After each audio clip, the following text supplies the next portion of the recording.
아, 어제하고 오늘 오전에 제가 여러분께 강의를 하면서 제 소개를 좀 빠뜨린 것 같아요. 그래서 오늘 제 소개를 먼저 조금 드리도록 하겠습니다. 네. 저는 고등학교 3학년 때 친구가 이제 꼬여가지고 저를 조이 선교회 좋은 곳이라고 그래서 데려갔어요. 그래서 아무것도 모르고 그냥 따라갔습니다. 그날 예수님이 저의 죄를 위해서 돌아가셨다는 사실을 들었어요. 그리고 그날 밤에 예수님을 믿기로 했습니다. 그래서 아마 어저께 말씀을 들은 분들은 조금 들으셨겠지만, 이제 저희는 원래 불교를 믿는 그런 집안이었는데, 저희 어머니가 굉장히 많이 실망을 하셨어요. 그래서 이제 어떻게 하면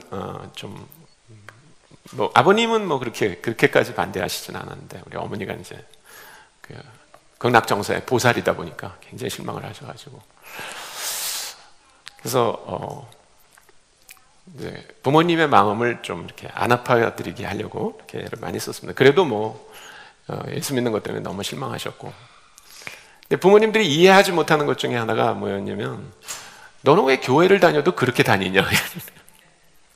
매일 일어나서 아침에 기도하고 말씀 읽고 이러니까 도대체 너는 왜 그렇게 교회를 다니냐고, 예수를 믿어도 유난하다, 이렇게 이제 매일 얘기를 했어요. 근데 저는 하나님을 믿으면서 내 생애가 정말 하나님 안에 있으면 굉장히 의미가 있겠다, 그런 생각을 했어요. 그래서 하나님이 가장 원하시는 게 뭘까? 그리고 기도했습니다. 그래서 하나님이 하라고 하는 걸 해야지, 이렇게 생각을 하고 있었어요.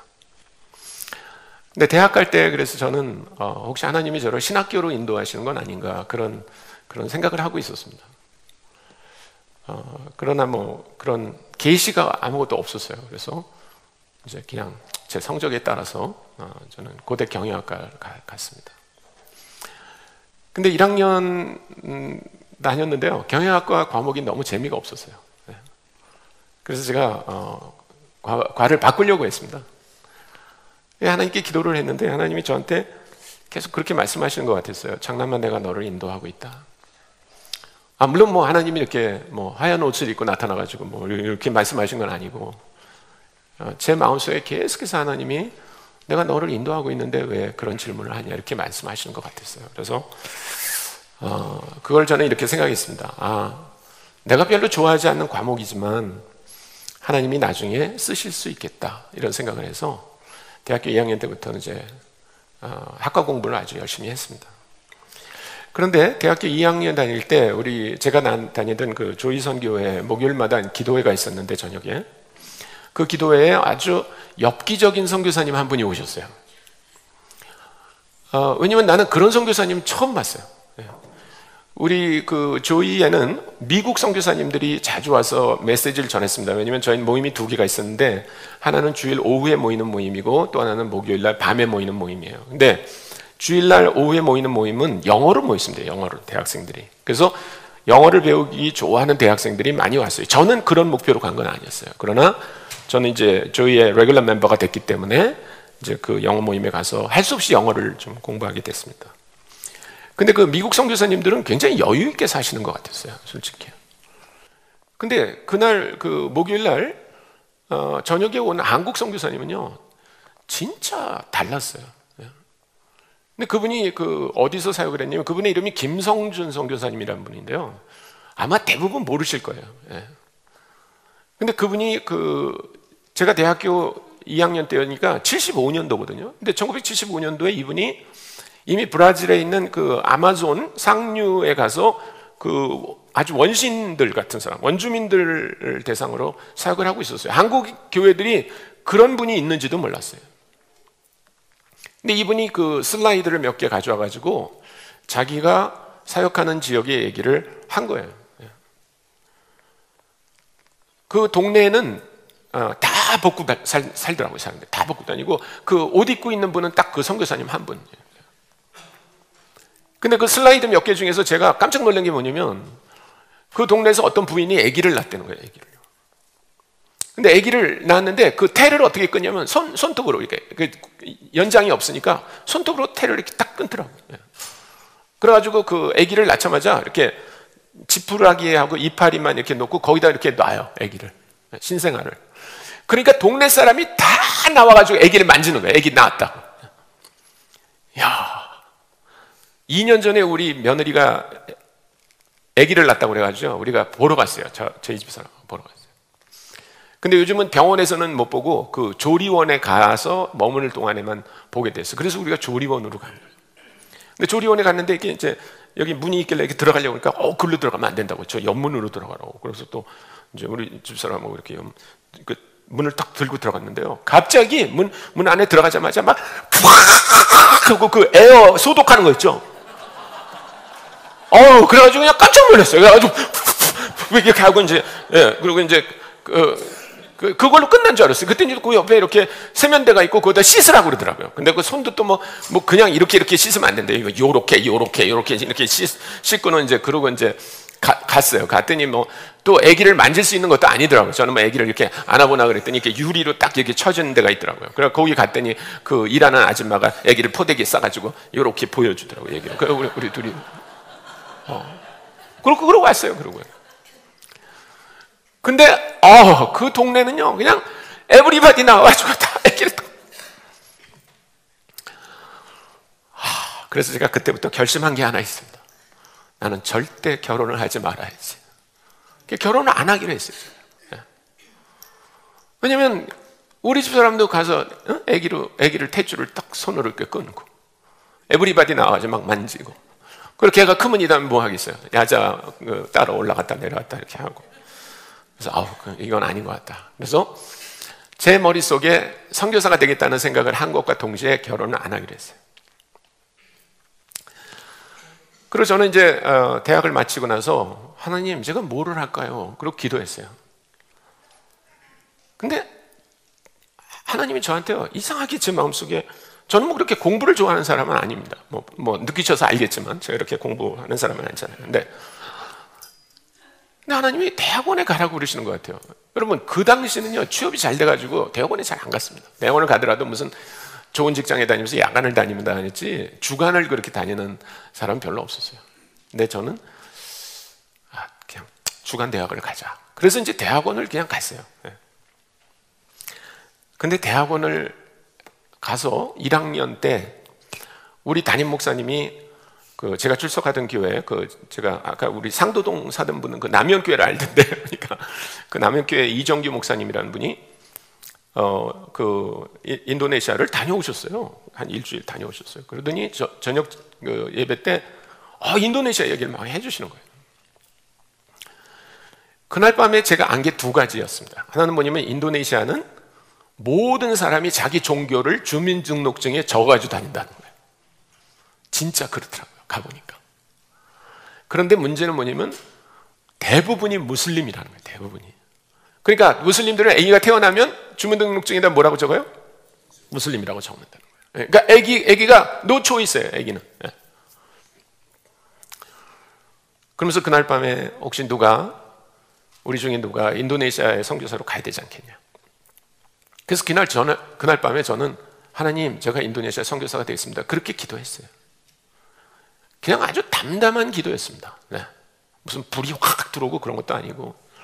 그래서 제가 인도네시아 선교를 했다는 걸 알고 이제 한국에서 젊은이들이 저를 이제 만나자고 그래요. 그래가지고 이제 여러 가지 질문하는데 그 중에 꼭 안 빠지는 질문이 뭐냐면 선교사님 그러니까 여러 나라가 있는데 왜 인도네시아요? 왜? 이렇게 물어봐요.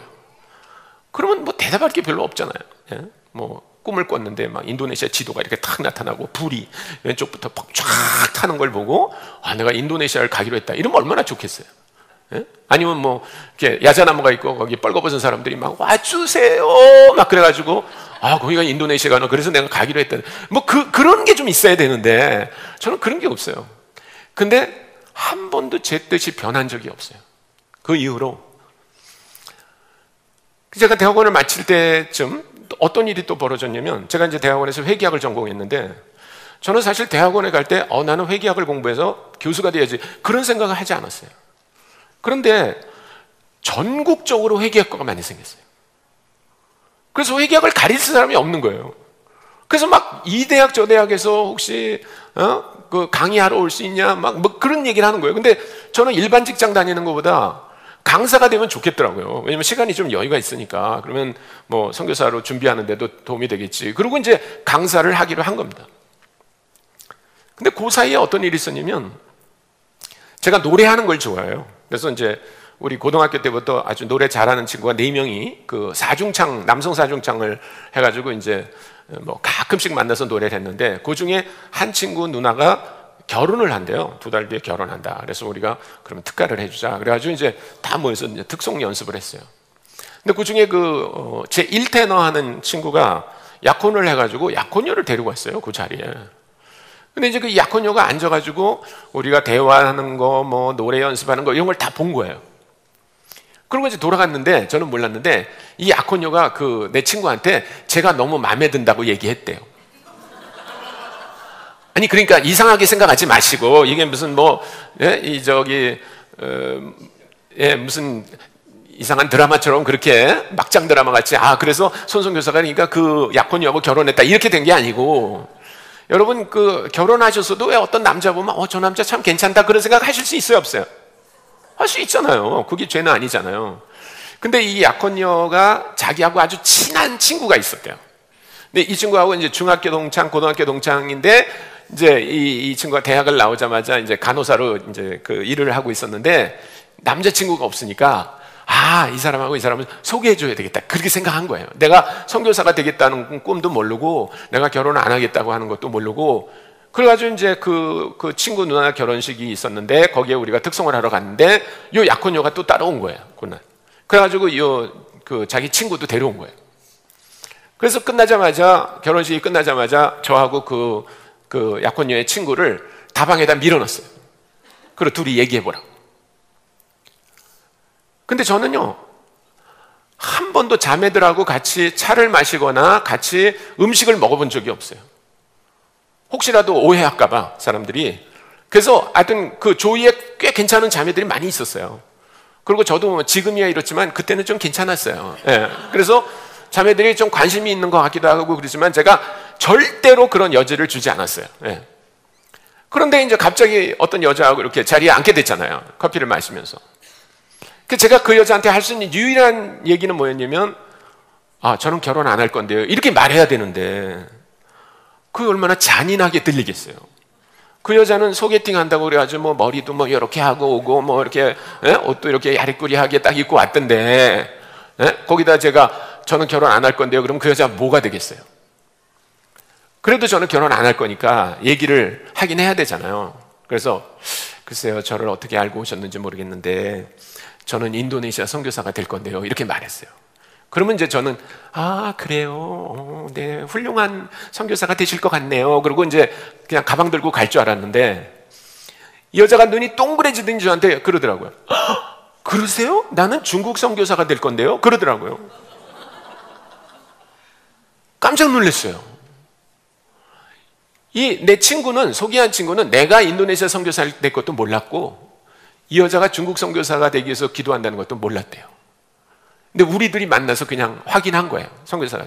그래서 결혼하기로 했어요. 아니 그 다음날 한 거 아니에요. 그 다음날 한 거 아니에요. 1년 뒤에 했어요. 1년 뒤에. 그래서 이제 우리는 선교사로 간다는 건 아주 확실하게 하고 그리고 이제 결혼을 하기로 했는데 그래서 제가 결혼할 때도 우리 집사람한테 절대로 우리는 세간살이를 갖고 살지 말자. 이불만 그래서 딱 가져와라. 장롱도 가져올 필요 없고 그냥 이불만 놓고 이렇게 온목에다 놓고 살다가 하나님 부르면 그냥 이불은 버리고 가자. 그게 이제 우리 꿈이었어요. 그래서 그렇게 얘기했어요.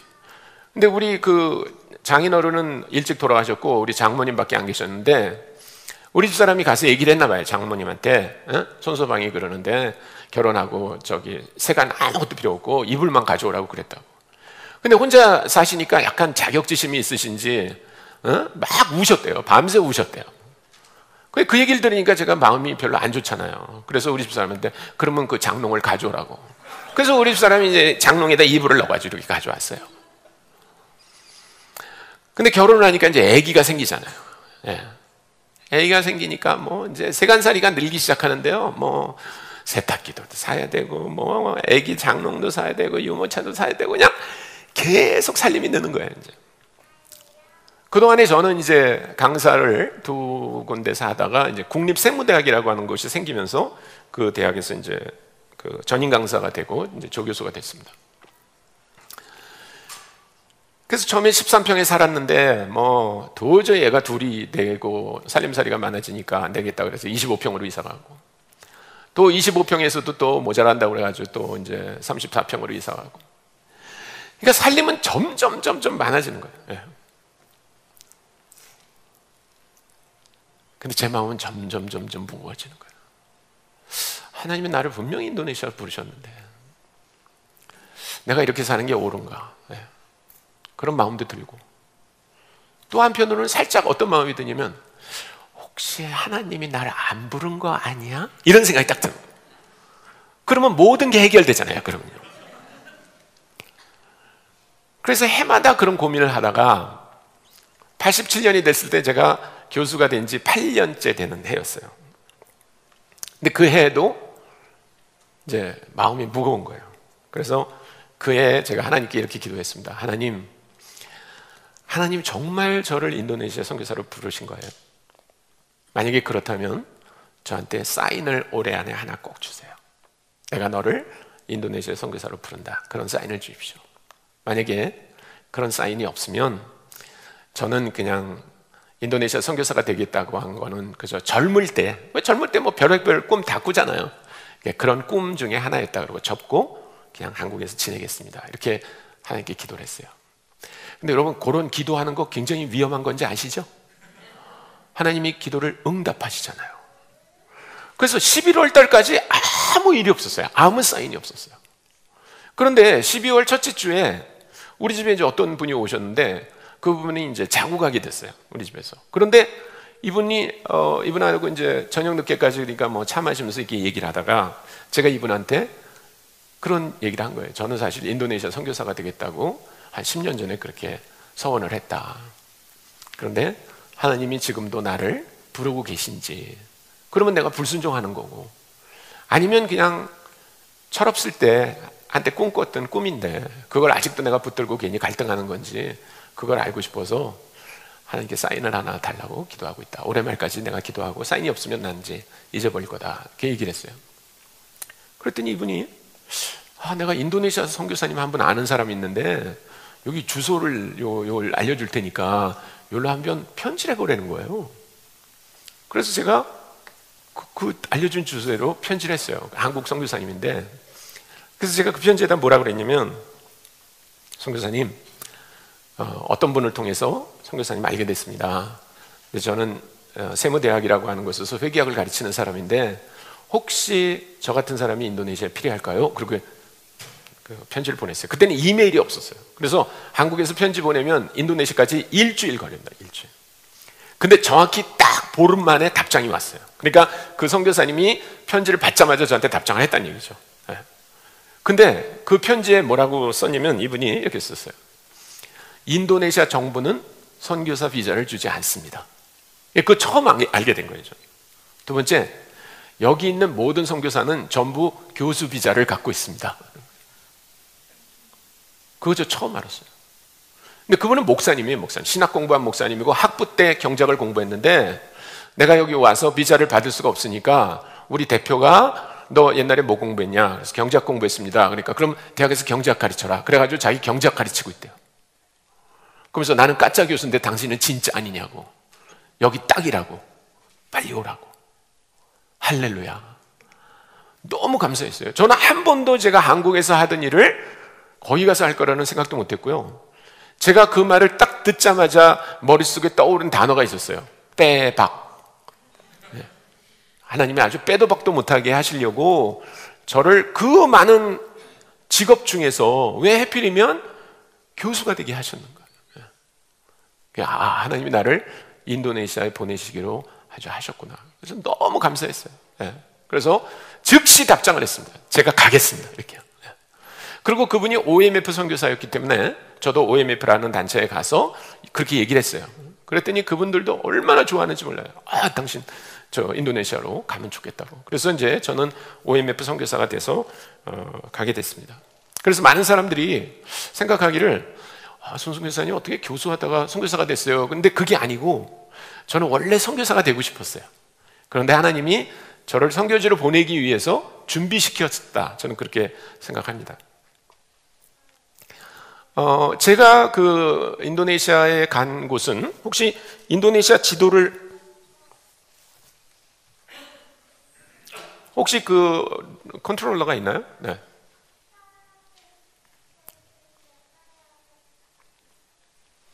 인도네시아 다녀오신 분 계세요? 인도네시아?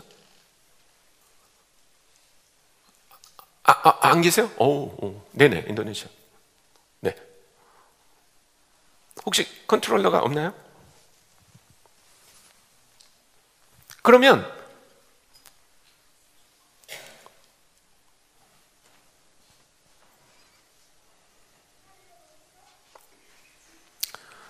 여러분, 인도네시아가 큰 나라라는 건 아시죠? 인도네시아가 인구가 2억 5천입니다. 2억 5천. 그리고 인도네시아 섬이 17,000개가 있습니다. 17,000개. 근데 울릉도 같은 섬이 아니고요. 네, 감사합니다. 울릉도 같은 섬이 아니고 대한민국보다 큰 섬이 6개나 있어요.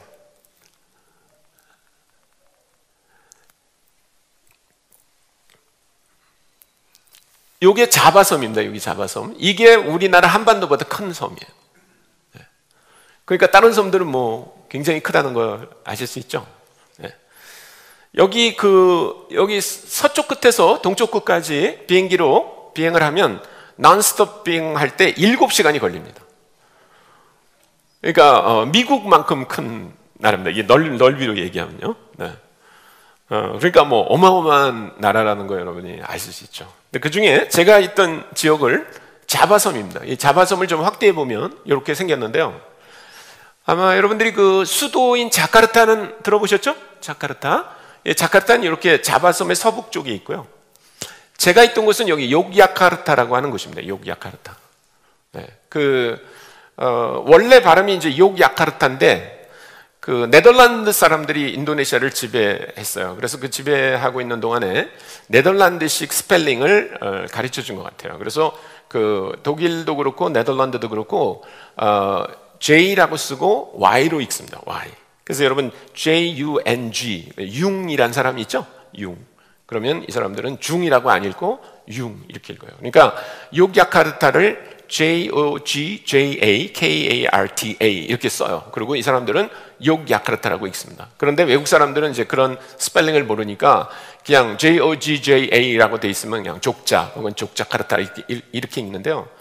뭐 인도네시아 분들도 그렇게 말해요. 그냥 아나운서만, TV 아나운서만 욕야카르타라고 이렇게 얘기하는데, 뭐 요 지도는 지금 욕야카르타라고 돼 있지만 족자, 욕야, 족자 이렇게 불리는 곳입니다. 자, 그 족자에서 찍은 사진 한 장을 이렇게 여러분에게 보여드립니다. 이 사진은 물론 이제 어느 날 그냥 한 군데서 찍은 사진이긴 하지만, 근데 족자에서 앵간한 데를 이렇게 찍으면 이런 사진이 나와요. 근데 여러분이 보시면 뭐가 보이세요? 여러분 가장 눈에 띄는 게 뭐예요? 뭐가 보이세요? 인력거가 보이죠? 네. 그 다음에 또 뭐가 보이세요? 오토바이. 예. 오토바이를 타고 다니는 사람은 누구 같아요? 현지 대학생들이에요. 인력거를 타고 다니는 사람은 누구 같아요? 관광객이에요. 그러니까 이 두 개가 이 도시의 특징을 말해주는 아주 대표적인 모습입니다. 이 도시는 교육도시예요, 교육도시. 여기 그 족자의 인구가 얼마냐면 150만 명입니다. 150만 명. 그 큰 도시가 아니에요. 만약에 한국으로 얘기하면 광주나 대전 혹은 수원만한 거예요. 수원이 한 140만, 그러니까 수원보다 약간 큰 그런 대전만한 도시입니다. 근데 여기에 대학교가 몇 개 있냐? 100개가 있어요, 대학교가. 어마어마하게 많은 거죠? 네, 그 정도 규모면. 그래서 거기는 대학 도시다 이렇게 해도 과언이 아닙니다. 네. 인구가 한 150만 되는데 그 중에 대학생만 30만 명이 넘어요. 그러니까 전국에서 대학을 가겠다 그러면 한번 생각하는 곳이 족자예요. 그 다음에 여기가 관광도시입니다. 그 발리가 첫 번째 관광지고요. 두 번째 관광지가 족자입니다. 족자. 그러니까 외국인들이 와서 두 군데를 선택해라. 그러면 발리와 족자. 근데 발리는 그런 그 경치 이런 것 때문에 가고요. 족자는 옛날 자바 왕국의 도읍지였어요. 그래서 우리나라로 하면 개성이나 경주 같은 곳입니다. 그러니까 그 유적이 많이 있는데요. 지금 보이는 유적은 보르부두르라고 하는 그 큰 불교 사원이에요. 이거는요, 여러분 그 앙코르와트보다 더 큽니다. 캄보디아에 있는. 그리고 앙코르와트보다 200년이나 더 앞선 거예요. 그러니까 그 아주 큰 산이 하나가 그냥 다 석탑으로 돼 있어요. 그런 것들이 많이 있습니다. 그래서 이거를 보러 관광객들이 많이 오는 곳이에요. 저는 이곳에서 그 100개 대학 중에 두따와짜나라고 하는 대학이 있는데 그 대학이 저를 교수로 받아주겠다 그래서 저는 그곳에 갔습니다. 근데 제가 총장님을 만났더니 총장님이 당신이 영어로 강의할 수도 있겠지만 우리 애들이 영어를 잘 못하니까 인도네시아 말로 강의를 해야 된다고. 그래서 1년 동안 인도네시아어를 배워가지고 그걸로 회계학을 강의했어요. 정말 고생 많이 했습니다. 그러나 하나님의 은혜로 점점 좋아졌어요. 그래서 또 영어를 배우겠다는 그런 친구들이 저한테 와가지고 그 친구들하고 잉글리시 바이블 스터디를 우리 집에서 시작했는데 그 모임을 통해서 굉장히 많은 학생들이 예수님을 영접했어요. 그래서 나중에 그게 조이가 됐습니다. 조이, 인도네시아 조이라고 하고 지금은 조금 줄어들었습니다만 한때는 막 학생이 250명 매주 금요일 날마다 이렇게 모여서 찬양하고 집회하고 또 전부 셀로 나눠서 셀그룹하고 훈련받고 이제 그런 일들을 했고요. 2001년에 저는 한국 OMF 대표를 맡게 돼서 한국으로 돌아왔습니다. 그래서 여기 이제 현지 그 전임 사역자들이 세워져서 지금은 이제 이분들이 사역을 잘 하고 있고요.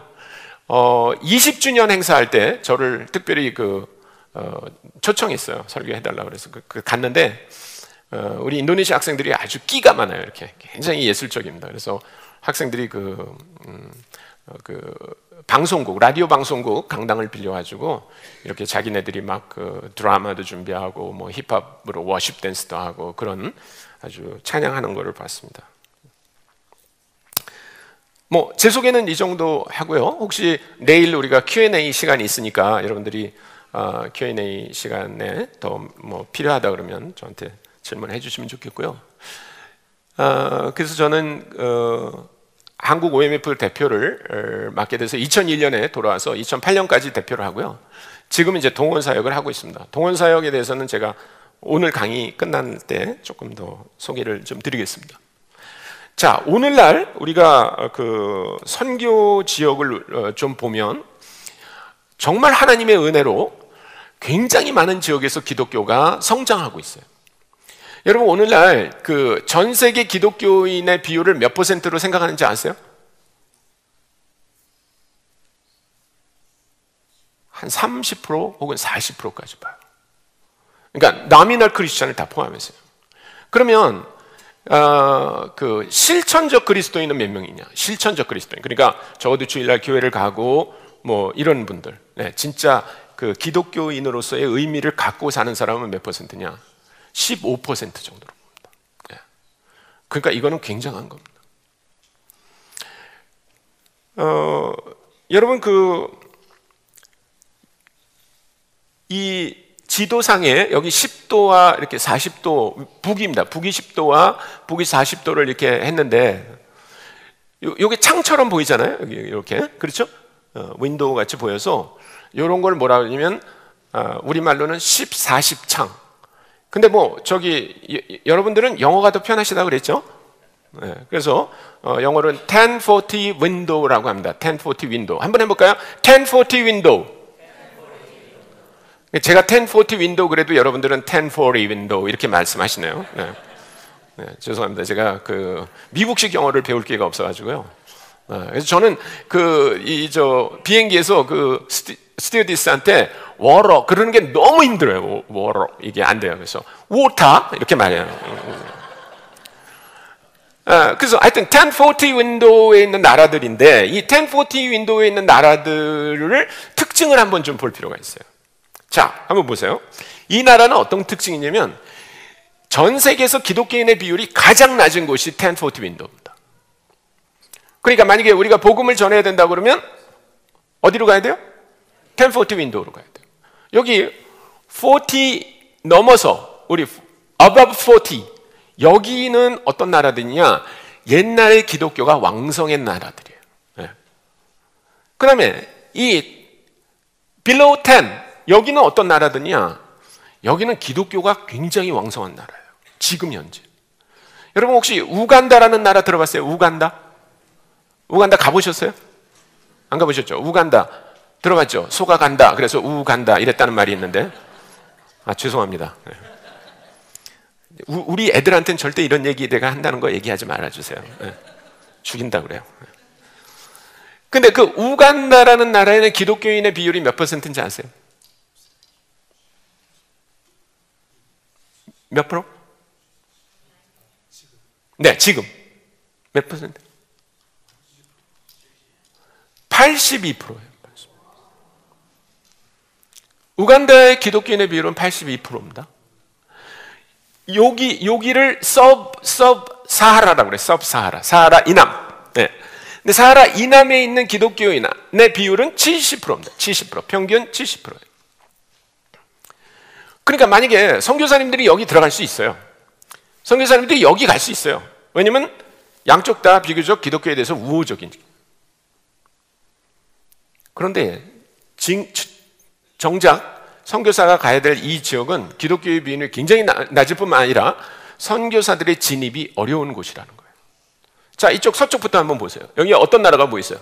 모로코, 알제리, 말리, 리비아, 차드, 수단, 에집트, 에티오피아, 이라크, 이란, 아프가니스탄, 파키스탄 이런 나라들이에요. 이런 나라.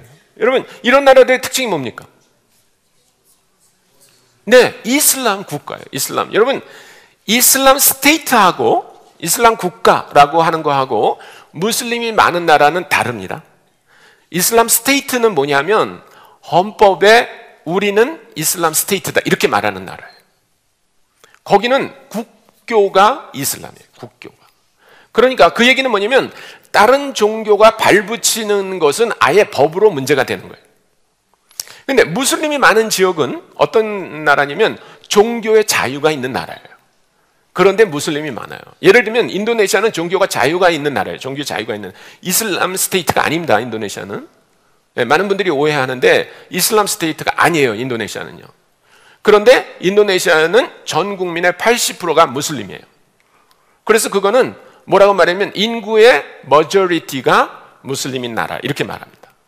그런데 이 나라들은 지금 나오는 이 나라들은 무슬림이 머저리티인 정도가 아니고 이슬람 스테이트예요. 이슬람 스테이트. 그러니까 거기는 공개적으로 기독교를 핍박해도 전혀 문제가 되지 않아요. 실질적으로. 예. 그거는 자기네 국교를 뭐 이렇게 침해당했다 이렇게 생각하니까요. 그러면 이런 나라들에 복음을 전하러 선교사들이 들어갈 수 있을까요? 없을까요? 절대 못 들어갑니다. 예. 이 중에서 선교사 비자를 주는 나라는 한 나라도 없어요. 한 나라도 없어요. 그거는 자기네 그 헌법하고 위배되는 거죠. 그렇죠?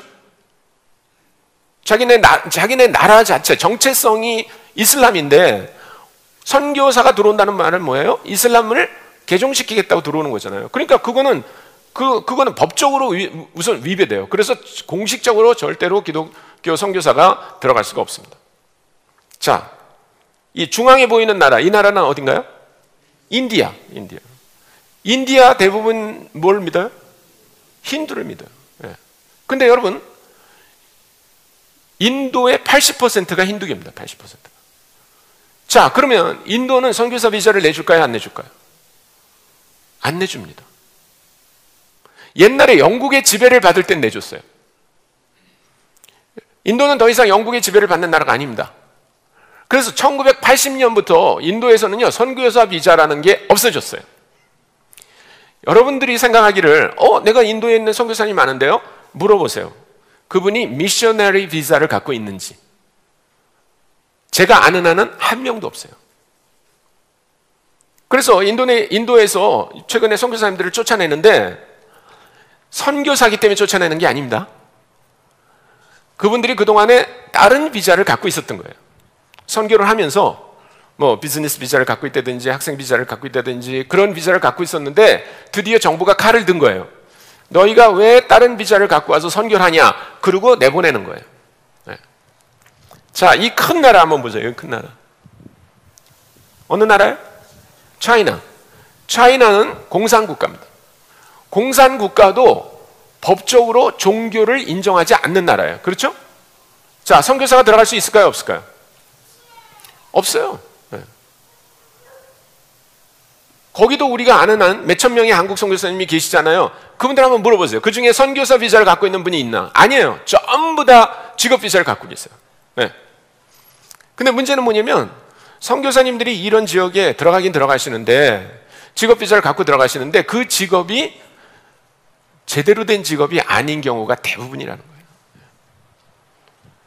제 후배가 하나 있는데 그 후배가 아주 훌륭한 후배예요. 제가 진짜 존경하는 후배입니다. 후배지만 정말 존경해요. 근데 이 후배가 고등학교 때부터 자기는 중국 선교사가 되겠다고 아주 노래를 불렀어요. 그래서 대학 갈 때 아예 중국어과를 가더라고요. 중국어과. 중국말을 얼마나 잘하는지 꼭 중국 사람 같아요. 말할 때 보면. 생긴 것도 약간 중국 사람 같아요. 네. 근데 이제 그 목사님한테 나는 중국 선교사가 되겠습니다 그랬더니 이 목사님이 야, 너 그러면 목사가 돼야지. 그래가지고 신학교를 보냈어요. 그래서 그분이 MDiv 공부하고 목사 안수 받고 목사가 된 다음에 중국에 간 거예요. 자, 중국에 체류해야 되는데 여러분 비자를 받을 수가 없죠? 네, 선교사 비자는 받을 수가 없고 다른 비자가 없으니까 직업 비자를 가져야 돼요. 직업 비자를. 근데 여러분 그분이 뭐를 했냐면 그 오동나무로 만든 관을 팔았어요. 중국에서. 잘 팔았을 것 같아요? 못 팔았을 것 같아요? 네? 잘 팔았을 것 같아요? 제가 이렇게 그 강의하다 보면 믿음 있는 분들이 있더라고요. 믿음이. 잘 팔았을 것 같다. 그건 믿음이죠. 믿음. 그래서 제가 그분들한테 꼭 들려드리는 노래가 있습니다. 잘 들어보세요. 관은 아무나 파나 이런 노래가 있죠. 들어보셨어요? 그런 노래? 아니 여러분 혹시 지나가다가 LA에서 다운타운에 갔는데 관이 너무 이쁜 게 있어. 그래서 산 분 한번 손 들어보세요. 관이 너무 멋있어. 그래서 관산 사람. 아니 관을 그렇게 팔지 않죠. 누가 관을 팔아요? 장례사가 파는 거예요. 장례 절차를 잘 알아야 관을 파는 거지. 관만 갖다 놓고 팔 수는 없잖아요. 그러니까 이분이 관은 안 팔고 뭘 해요? 이분의 목표는 관 파는 게 아니니까 맨날 전도하러 다니는 거예요. 관장사라고 그래놓고. 네, 사람들이 물어봐요. 당신이 여기 왜 있습니까? 아, 저는 관 팔러 왔어요. 근데 관은 안 팔아. 그러면 사람들이 알까요? 모를까요? 이분이 관장사가 아니라는 거 알까요? 모를까요? 금방 알죠. 금방 알죠. 그래서 결국은 공안에 체포돼가지고 추방당했어요. 그러니까 그분이 추방당한 건 안타깝지만 누가 봐도 이분이 관장사가 아닌데 자기가 관을 판다고 그러니까 롱런을 하기가 어려워요. 이게 문제라는 거예요. 여기 보십시오. 이게 베트남 공산국가예요. 그래서 선교사 비자 안 줍니다. 라오스 안 줘요. 캄보디아도 없어요. 굉장히 많은 나라들은 선교사 비자를 주지 않습니다. 선교사 이 중에서 선교사 비자를 갖고 들어갈 수 있는 나라는 5개밖에 없어요. 여기 1040 윈도우에 있는 나라 중에 일본, 한국, 대만, 필리핀, 타일랜드 거기밖에 없어요. 아까도 얘기했지만 1040 윈도우야말로 기독교인의 비율이 가장 적습니다. 그리고 거기 교회들이 있긴 있지만 교회들은 굉장히 핍박을 받고 있는 그런 지역이에요. 그래서 선교사들이 가려면 여기 above 40나 아니면 below 10에 가는 게 아니라 1040에 가야 돼요. 1040에. 그런데 선교사님들이 거기 들어갈 수가 없어요. 그래서 아까 뭐 오동나무로 만든 관도 팔고 뭐 이렇게 하지만 그게 진짜 직업이 아니에요. 전문성도 없고 그 직업을 가지려는 마음이 별로 없다는 거예요. 그래서 금방 알아요, 사람들이. 그래서 오랫동안 가지지 못해요. 여러분이 알고 계시는 선교사님 중에 혹시 여러분이 선교사님들을 위해서 기도해 보신 분들은 알겠지만 선교사님들 기도 제목 제1호가 뭔지 아세요? 비자 받게 해달라는 거예요. 비자. 네. 비자 연장하게 해주세요. 비자 받게 해주세요. 우리 비자 때문에 계속 고생하고 있습니다. 비자 못 받아서 들락날락합니다. 너무너무 안타까워요. 굉장히 많은 분들이 비자 때문에 고생했어요. 근데 이런 나라에 가신 분들은요, 비자 별로 고생 안 해요. 왜냐면 기독교에 대해서 우호적이니까 연장해달라고 연장해줘요. 이 위쪽에 간 나라들도요, 기독교에 대해서 우호적이에요. 그러니까 비자 연장해주세요. 큰 문제 없어요. 진짜 가야 될 곳에 가 있는 선교사들인데 비자 때문에 어려움을 겪는다는 거예요. 근데 여러분 아세요? 이 나라들의 여러분들처럼 기독교인이 진짜 직업을 갖고 계신 분들이 여기 가서 사업을 하겠습니다. 여기 전문가로 뭐 하러 왔습니다. 직업을 구하러 왔습니다. 그러면 여러분이 기독교인이라는 것 때문에 비자가 리젝트하는 경우는 한 번도 없습니다. 한 군데도 없어요. 여러분, 제가 인도네시아에 있어봤지만 알지만 무슬림들은요, 내가 아무 종교가 없다 그러면 이상하게 생각해요. 근데 내가 기독교인이고 더더군다나 그냥 기독교인이 아니라 내가 아침마다 기도하고 말씀을 읽고 금식도 하고 사람들에게 이렇게 선행을 베푸는 걸 알면요, 진짜 저를 존경해요. 그러니까 이런 나라들에서 종교가 있다는 것이 문제가 되는 건 아니에요. 여러분, 중국에도 100만이 넘는 한국 사람이 거기 계세요. 한국분이요. 비즈니스 하는 분들, 취업한 분들, 이런 분들이 있는데요, 그분들이 기독교인이라는 것 때문에 비자가 리젝트 되는 적은 없습니다. 그러니까 만약에 우리가 그런데 직업을 갖고 들어간다 그러면요, 이 지역들은 닫힌 지역이라고 말할 수 없다는 거예요. 근데 우리 아이디어가 뭐냐면 맨날 선교는 어떻게 해요? 선교사를 통해서 해야 된다고 생각하기 때문에 이런 지역들에서 어려움을 겪는 거예요. 그래서 오늘 제가 여러분들하고 사도행전으로 좀 다시 돌아가겠습니다. 우리 마치 사도행전 11장이 우리 그 피봇 같은 역할을 하는 거예요. 예, 그래서 오늘 다시 11장 19절부터 26절까지로 좀 돌아가 보겠습니다. 예. 사실은 오늘 아침 강의는 어제 갑자기 우리 유 목사님이 부탁해서 한 거였기 때문에 오늘 이제 사실 이번에 여러분이 우리 컨퍼런스 북에 보시면 알겠지만 전부 사도행전 11장만 가지고 제가 이렇게 계속 얘기하잖아요. 그래서 혹시 여러분들 중에 그런 오해를 하실까 봐 약간 걱정은 됐어요. 저 선교사님은 사도행전 11장밖에 모르나 봐. 이렇게. 예. 근데 오늘 마침에 기회가 있어가지고 사도행전을 이렇게 좀 이렇게 읽을 수 있어서 감사합니다. 자, 19절부터 26절까지 우리가 다시 읽겠습니다. 한 절씩 읽겠습니다. 이거는 조금 기니까 제가 19절을 읽고 여러분이 26절까지 같이 읽도록 하겠습니다. 그때 스데반의 일로 일어난 환난으로 말미암아 터진 자들이 베니게와 구브로와 안디옥까지 이르러 유대인에게만 말씀을 전하는데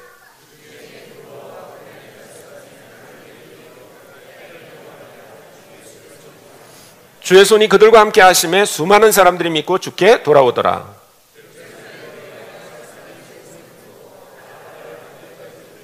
그가 이르러 하나님의 은혜를 보고 기뻐하여 모든 사람에게 굳건한 마음으로 주와 함께 머물러 있으라 권하니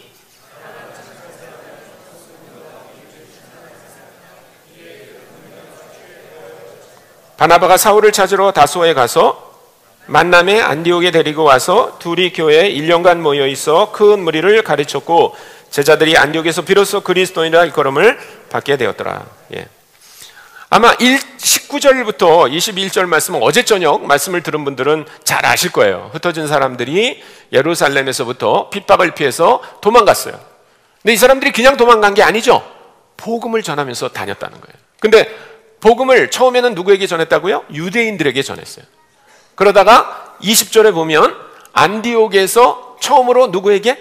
헬라인에게 전했다는 거예요. 헬라인. 예. 이거는요 어마어마한 사건입니다. 예. 그 당시 민족적 감정으로나 혹은 유대교가 가지고 있었던 그런 제한이나 이런 걸로 볼 때 이 사건은 어마어마한 사건이에요. 그래서 21절에 보면 뭐라고 돼 있어요? 주의 손이 그들과 함께 하셔서 수많은 사람들이 믿고 주께 돌아왔다 이렇게 돼 있어요. 근데 22절에 보니까 예루살렘 교회가 이 사람들의 소문을 듣고 바나바를 안디옥까지 보내니 그렇게 얘기하고 있죠. 네. 왜 안디옥에 바나바를 보냈을까? 그거 제가 오전에 조금 말씀드렸어요. 자, 이거를 한번 비교해 보겠습니다. 8장 14절입니다. 8장 14절. 8장 14절.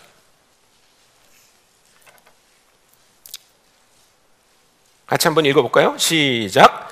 예루살렘에 있는 사도들이 사마리아도 하나님의 말씀을 받았다함을 듣고 베드로와 요한을 보내며. 예. 여러분, 사마리아 사람은 유대인과 똑같은 이스라엘이었어요, 옛날에. 그런데 이 사람들이 이렇게 갈라져 가지고 북왕국, 남왕국으로 있다가 여기는 아시리아에 의해서 멸망을 당했죠. 그런데 멸망당했다는 게 완전히 없어진 게 아니라 그 북이스라엘 사람들이 남아있는 곳에 다른 민족들이 섞여서 살았어요. 그 사람들을 사마리아라고 그러는 거예요. 근데 사마리아 사람들은 자기네들은 여호와를 확실히 믿는다고 그렇게 믿고 있었어요. 그런데 유대인들은 이 사람들이 이렇게 인종적으로 조금 섞였다는 것 때문에 거부했습니다. 너희는 깨끗한 사람들이 아니다. 그래서 이 사람들도 바벨론에 잡혀갔다가 다시 돌아와가지고 예루살렘에 성전을 세웠을 때 이 사마리아 사람들은 유대인들과 같이 가서 여호와에게 제사를 지내기를 원했어요. 근데 유대인들이 막았어요. 너희는 오지 마라, 이렇게 막았어요.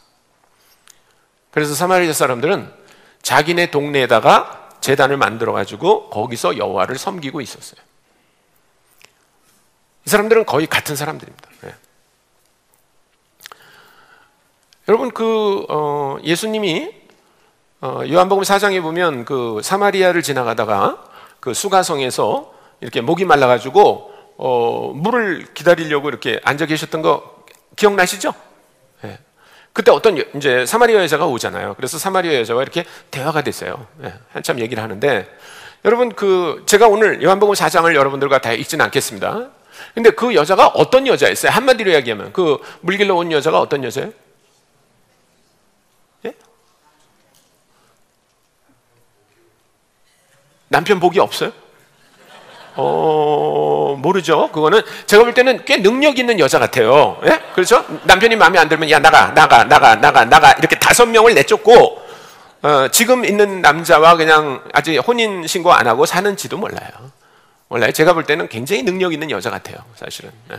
아니면 반대로 생각하면 그 여자가 굉장히 박복해서 소박을 5번, 이 남자하고 결혼했더니 쫓겨나고 저 남자하고 쫓겨나고 하여튼 아니면 섞였든가, 한 번은 쫓아내고 한 번은 쫓겨나고 이렇게 하여튼 결혼을 6번째 한 여자예요, 분명한 건. 근데 이 여자가 그 동네에서 아웃사이더입니다. 아웃사이더. 다른 식으로 영어로 표현하면 marginalized 여자가. 그래서 이 여자가 왜 그런 아웃사이더나 혹은 marginalized 된 여자라고 생각하냐면, 예수님이 그 우물가에서 목이 말라 기다리시던 시간이 12시예요, 12시. 그러면 그 시간에 동네 여자 중에 물 길러 오는 여자는 한 명도 없어요. 근데 이 여자가 혼자 왔다는 거예요, 혼자. 그러니까 그 여자가 왕따처럼 사는 여자임에 틀림이 없어요. 그런데 그 여자가 예수님이 이제 물 좀 달라 이래가지고 이제 이렇게 대화를 하기 시작합니다. 그러다가 이 여자가 맨 마지막에 하는 말이 있어요. 한번 볼까요? 요한복음 4장 25절입니다.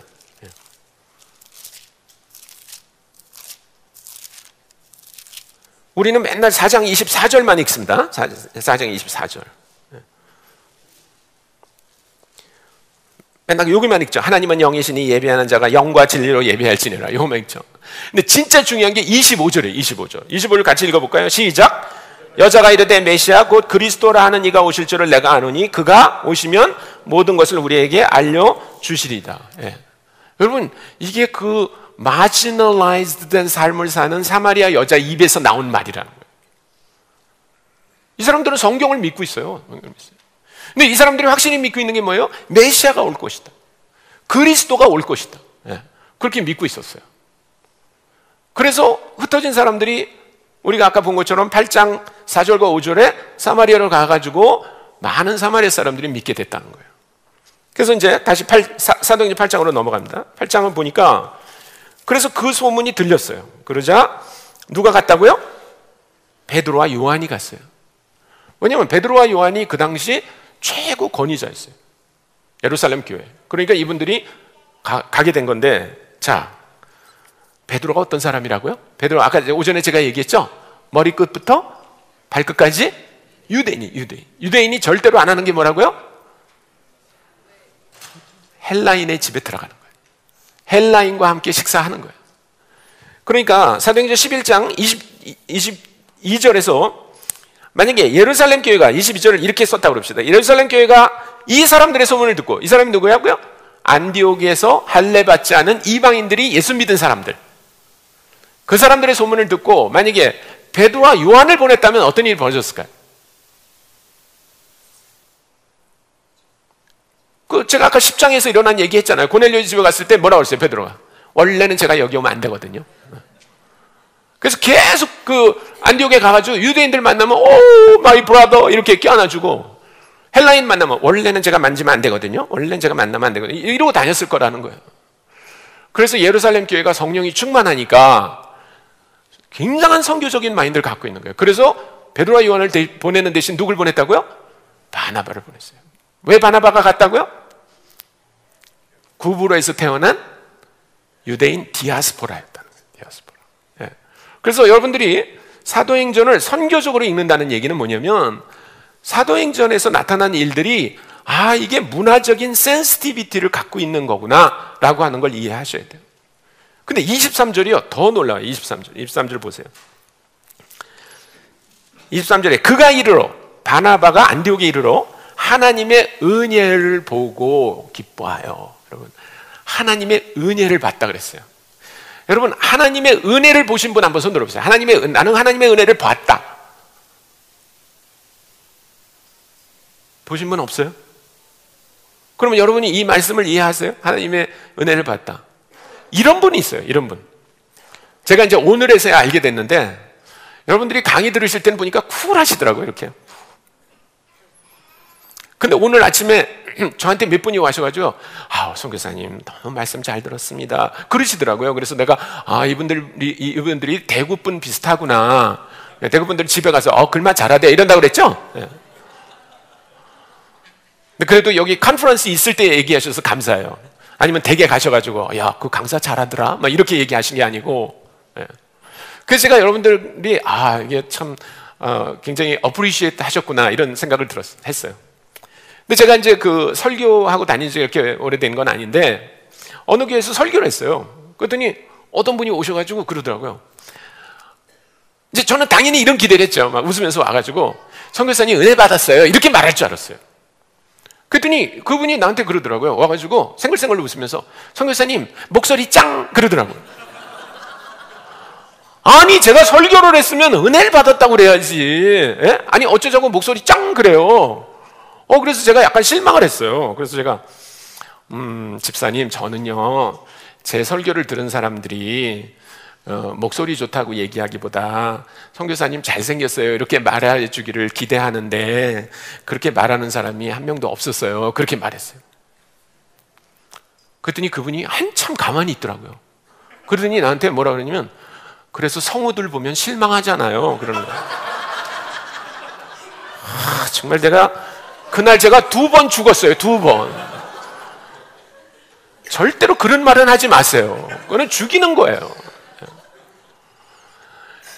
근데 제가 이제 가끔 사람들이 저한테 은혜 받았습니다 그러면 제가 그걸 이렇게 이해해요. 감동을 받으셨구나 이렇게 이해해요. 말씀 속에서 감동이 있었구나.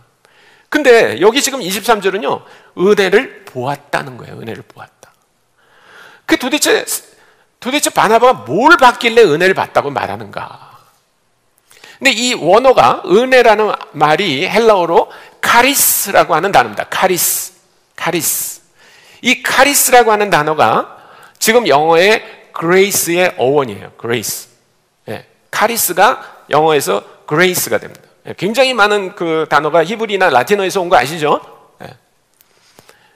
그러면 카리스라고 하는 말이 되게 여러 가지 의미가 있는 아주 광범위한 용도를 갖고 있는 단어예요. 카리스가. 그런데 부인할 수 없는 2가지 용도가 있습니다. 하나는 능력이 많은 사람이 능력이 없는 사람에게 어떤 대가도 기대하지 않고 뭔가를 해주는 것을 은혜라고 말해요. 은혜, grace 이렇게 말하죠. 여러분 그거 다 이해하시죠? 네, 부모님의 은혜, 그렇죠? 스승의 은혜, 하나님의 은혜 그렇게 말할 때는 우리가 도저히 자격이 없는데 우리가 뭘 나중에 페이백 할 거를 기대하지 않고 막 베풀어 주시는 거예요. 그게 그 은혜예요. 그게 카리스예요. 그런데 2000년 당시에 이 당시에 카리스라고 하는 말을 썼을 때 그 말보다 더 흔하게 쓰이는 용도가 있었어요. 그게 미국 그레이스라고 하는 단어에도 있는데요. 그게 뭐냐면 품격, 멋 그런 말이에요. 혹시 여자분들만 한번 대답해 보세요. 여러분, 만약에 오늘 강사가 손창남 선교사가 아니라 송중기가 왔다. 그러면 어떨 것 같아요? 네? 기분 별로예요? 기분 좋죠? 남자분들은 누굴 좋아하시는지 모르겠어. 혹시 예를 들면 송혜교. 별로인 것 같아요. 굉장히 수준이 높으시네. 제가 지금 무슨 얘기를 하냐면 그렇게 멋진 이성을 봤을 때 느끼는 그 느낌이에요. 그게 카리스예요. 카리스. 영어에도 여러분 그런 얘기 하죠. 만약에 어떤 예쁜 여자가 아주 멋있는 드레스를 입고 레드 카펫을 딱 밟고 지나가면 뭐라 그래요? She's so graceful. graceful. 예. 그레이스가 full하단 말이잖아요. 그렇죠? 그때 그레이스라는 말은 능력이 많은 사람이 능력이 없는 사람에게 대가를 기대하지 않고 뭔가를 해준다는 뜻이 아니에요. 그 여자가 해준 게 뭐가 있어요? 그때 그레이스라고 하는 말은 품위, 품격, 멋 그런 말이에요. 예, 그게 full하다는 말이에요. 그래서 우리가 그 그레이스라고 하는 단어에다가 dis라는 말을 붙이면 뭐가 돼요? disgrace가 무슨 뜻이에요? 창피, 그렇죠? 예, 망신. 그게 disgrace잖아요. 예. 그래서 예를 들면 우리가 망신당하면 oh, so disgrace 이렇게 말하잖아요. 그러니까 grace라고 하는 말이 카리스에서 나왔는데 이 카리스라고 하는 것도 그런 용도로 썼다는 거예요. 예. 그러니까 만약에 우리가 23절을 보면요, 바나바가 안디옥에 이르러 그 할례도 받지 않고 율법도 지키지 않는 헬라인들을 볼 때 이 사람이요 뿅 갔다는 거예요. 여러분 만약에 이 자리에 베드로나 요한이 왔다 그러면 어떻게 됐을까요? 머리끝부터 발끝까지 유대인인 베드로가 왔다면 이렇게 말할 수 없어요. 이렇게 이 사람들 갈 길이 멀네. 이 사람들 어디부터 시작해야 돼? 이렇게 했을 거예요. 그런데 헬라인들 사이에서 태어나고 헬라인들 사이에서 자라고 헬라 말을 할 줄 알고 헬라 문화를 이해하고 헬라 사람하고 거부감 없이 지냈던 이 바나바의 눈에는 할례 받지 않고 예수를 믿겠다고 모인 그 사람들을 보는 순간 뿅 갔다는 거예요. 여러분 이게 바로요 선교사의 눈이에요. 선교사의 눈. 여러분이 혹시 단기 선교 갈 때 하고 그냥 관광 갈 때 하고 느낌이 다르시죠? 단기 선교 갈 때 어떻게 해요? 몇 달씩 준비하고 기도하고 그래서 거기 가서 그 현지인들을 만나면 이뻐요 안 이뻐요? 이쁘죠. 왜냐면 여러분은 선교사의 눈으로 그 사람들 보는 거예요. 근데 관광 가면 어때요? 아유 사람들이 지저분해 더러워 막 이러죠. 완전 달라요. 완전 달라요. 저희 단체는 그 허드슨 테일러라고 하는 분이 시작했는데 허드슨 테일러가 1865년에 선교단체를 만들면서 이름을 뭐라고 지었냐면 China Inland Mission 이렇게 말했어요. China Inland Mission. 그 전까지 선교단체들이 있었고 선교사들이 있었는데 이분들이 중국이든 인도든 가면요 전부 어디서 있었어요? 해안에서만 살았어요. 해안. 배가 정박돼 있는 해안에서만 살았어요. 왜요? 여차직하면 배 타고 도망가야 되니까. 그러니까 그 얘기는 뭐냐면 지금 선교사들이 어디 살아요? 다 영종도에 와서 산다 이렇게 생각하시면 돼요. 영종도. 여차직하면 비행기 타고 고국으로 갈 수 있게. 그런데 허슨 테일러가 처음으로 인랜드로 들어가기 시작한 거예요. 인랜드. 여러분 중국의 인랜드는요 한국의 인랜드하고는 비교가 되지 않습니다. 여러분 그 당시 영국 선교사들이 중국에 가려면 비행기가 없었기 때문에 배를 타고 가요. 배를 타고. 그때는 수에즈 운하가 없었어요. 그래서 영국에서부터요 저 아프리카 그 희망봉을 돌아서 케이프타운을 돌아가지고 그리고 인도를 거쳐서 말라카 해협을 거쳐가지고 쭉 올라가서 상해에 도착한 거예요. 상해. 그러면 얼마 걸리는지 아세요? 6개월. 그리고 상해에 도착해서 그 다음에 자기 그 사역지가 어디라고요? 인랜드는 어디냐면요, 운남성, 사천성, 신장, 청해 이런 데. 그러면 거기서 다시 가잖아요. 그러면 말을 타고 가든지 무슨 걸어가든지요, 보통 2개월, 길면 5개월을 다시 걸어가요. 그렇게 가는 곳이에요. 근데 제임스 아담이라고 하는 영국 선교사가 있었어요. 이 사람은 그 묘족, 우리 식으로 하면 묘족이고 중국식으로 하면 마오족에게 복음을 전하겠다고 계속 기도했어요. 그리고 드디어 상해에 도착해가지고 드디어 마오족이 있는 데까지 산을 넘고 물을 건너고 그래서 도착했어요. 그리고 마오족 마을에 들어갔습니다. 그리고 마오족을 처음으로 본 거예요. 자기 숙소로 와가지고 일기를 썼어요.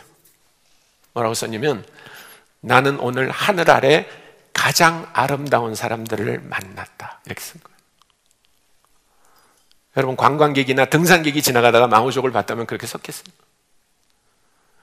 그런데 선교사로 자기 목숨을 내놓고 거기까지 간 이 제임스 아담의 눈에는요, 그 마오족이 하늘 아래 가장 아름다운 사람으로 보였다는 거예요. 그게 바로 선교사의 눈이에요. 선교사의 눈. 근데 이 바나바는 선교사잖아요. 바나바, 그렇죠? 예루살렘 교회가 안디옥으로 파송한 선교사예요. 이 사람도 그런 눈을 갖고 본 거예요. 그래서 하나님의 카리스를 보았다. 성경이 그렇게 얘기하고 있어요. 원래 베드로와 요한이 사마리아에 갔을 때는요, 아, 이 사람들이 잘 믿고 있구나, 그리고 돌아갔어요. 그러니까 그런 식으로 하면 아마 바나바도 거기 있다가 돌아갈 수 있었을 거예요. 그런데 그는 남아서 그 사람들에게 성경을 가르쳤어요. 그래서 성도들이 더 많아졌어요. 그래서 누굴 데려왔어요? 사울을 데려왔다는 거예요. 사울. 왜 사울을 데려왔다고 그랬죠? 그도 터키 반도 길리기아라고 하는 그곳에 다소라는 도시가 있습니다. 다소. 그 다소에서 태어나고 자란 유대인 디아스포라예요. 그래서 이 사람이야말로 이런 세팅에 가장 잘 맞는 사역자겠구나, 그리고 데려왔다는 거예요. 그래서 두 사람이 선교사 팀이 돼서 가르쳤다는 겁니다. 자, 여기까지가 우리가 읽은 사도행전 11장 19절부터 26절의 얘기예요. 자, 다시 한번 제가 서머라이즈를 합니다. 이게 굉장히 중요한 파트이기 때문에 제가 계속 이 부분을 얘기하는데, 자, 안디옥 교회가 어떻게 생겼어요? 어떻게 시작됐다고요? 흩어진 사람들이 와서 헬라인에게 복음을 전했다는 거예요. 그렇죠? 그래서 헬라인과 유대인으로 구성된 공동체가 처음으로 생겼어요. 그리고 거기 누가 왔다고요? 예루살렘에서 누굴 보냈다고요? 바나바를 보냈다는 거예요. 바나바가 와가지고 선교사로 섬기다가 누구를 한 명 더 데려왔어요? 사울을 데려왔어요. 그래서 사울을 하다가 이제 이 사람들이 안디옥에서 성경을 성도들에게 가르치다가 13장 1절부터 3절에 보면 이 안디옥 교회가 여러분 딴 데 가서 복음 또 전하고 돌아오세요. 그래서 이 사람들이 갔다가 다시 돌아와요. 그리고 또 오랫동안 거기 있으면서 복음을 전하고 또 시간이 되면 또 나갔다가 또 돌아오고 하는 일을 계속해요. 네. 이것이 우리가 읽은 사도행전 11장 19절부터 26절의 이야기입니다. 여러분, 이게 굉장히 중요하기 때문에 제가 계속 반복하는 거예요. 어제부터 반복하고. 그래서 여러분 머릿속에 아주 사도행전 11장 그러면 이게 머리에 탁 들어오시면 좋겠어요. 네.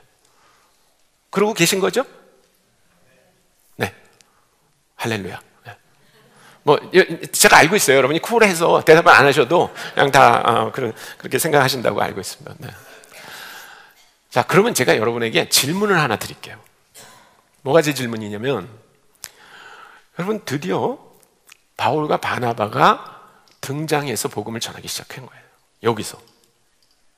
이 사람들은요, 지난 2000년 기독교 역사 속에서 가장 훌륭한 사도요, 가장 훌륭한 교사요, 가장 훌륭한 선교사예요.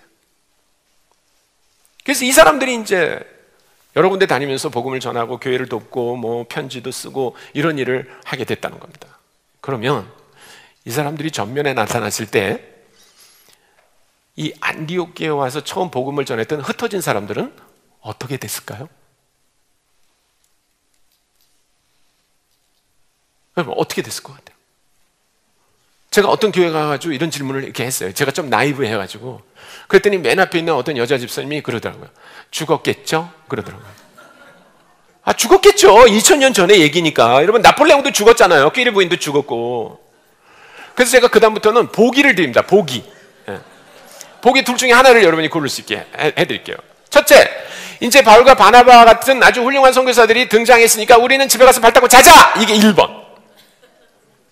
2번은 벌써 다 2번이라고 생각하시죠? 2번은 뭐냐면 바울과 바나바는 자기네들대로 미션이 있고 우리는 여전히 두루 다니며 복음을 전하자. 어떤 게 맞을까요? 2번이에요. 2번. 맞습니다. 2번이에요. 그거를 잊지 마세요. 제가 그 결론에 도달하려고 이렇게 장황하게 말씀을 드린 거예요. 그러니까 그 얘기는 뭐냐면 이미 사도행전에 보더라도 2000년 전에 초대교회에 보면 두 종류의 선교 모델이 있었다는 거예요. 하나는 바울과 바나바 같은 모델이 있고 또 하나는 이름도 없고 빚도 없고 핍박받으면 절로 가서 복음 전하고 여기서 또 핍박받으면 절로 가서 복음 전하고 그렇게 흩어져 다니며 복음을 전한 사람들이 있었다는 거예요. 그 증거를 제가 보여드릴게요. 그 증거가 뭐냐면 왜 이랬죠?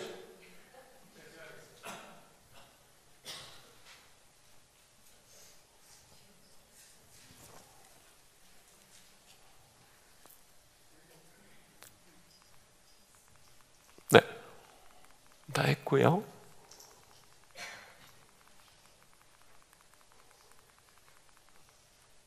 그래서 저는 그 흩어진 사람들이 한 선교 모델을 풀뿌리 선교라고 얘기하고요. 그 다음에 바울과 바나바가 한 선교를 바바 모델이다 이렇게 하고 싶은데 왜 이게 의미가 있냐면 한번 보십시오. 이게 이제 로마 제국의 지도입니다. 그 당시 지금 사도행전이 이루어지고 있는 그 지도인데 굉장히 많은 분들이 오해를 하고 계세요. 그 오해가 뭐냐면 이 로마 제국을 여기 예루살렘에서부터 스페인까지 다니면서 복음 전한 사람이 사도 바울이다라고 믿고 있는 거예요. 그 기록은 없습니다. 그런 기록이 없어요. 네, 사도 바울이 성경에서 내가 서바나에도 갔으면 좋겠다 이런 말을 자기 위시로 얘기해요. 위시. 네, 그거는 그분의 위시예요. 위시.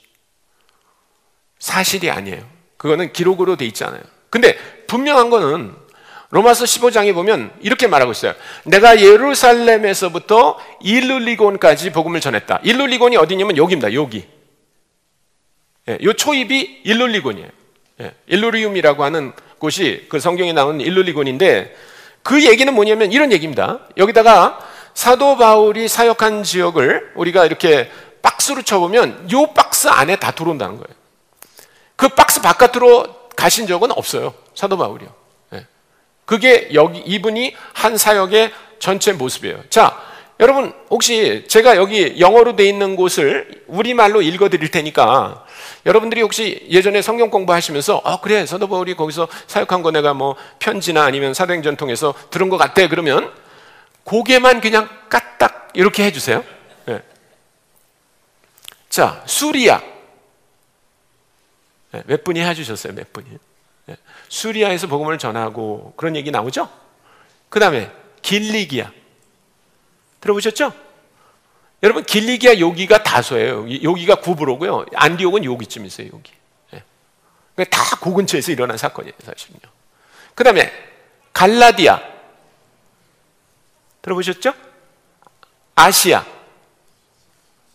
우리가 아시아에서 복음을 전하는데 성령이 막으셔서 그런 말 들어봤죠?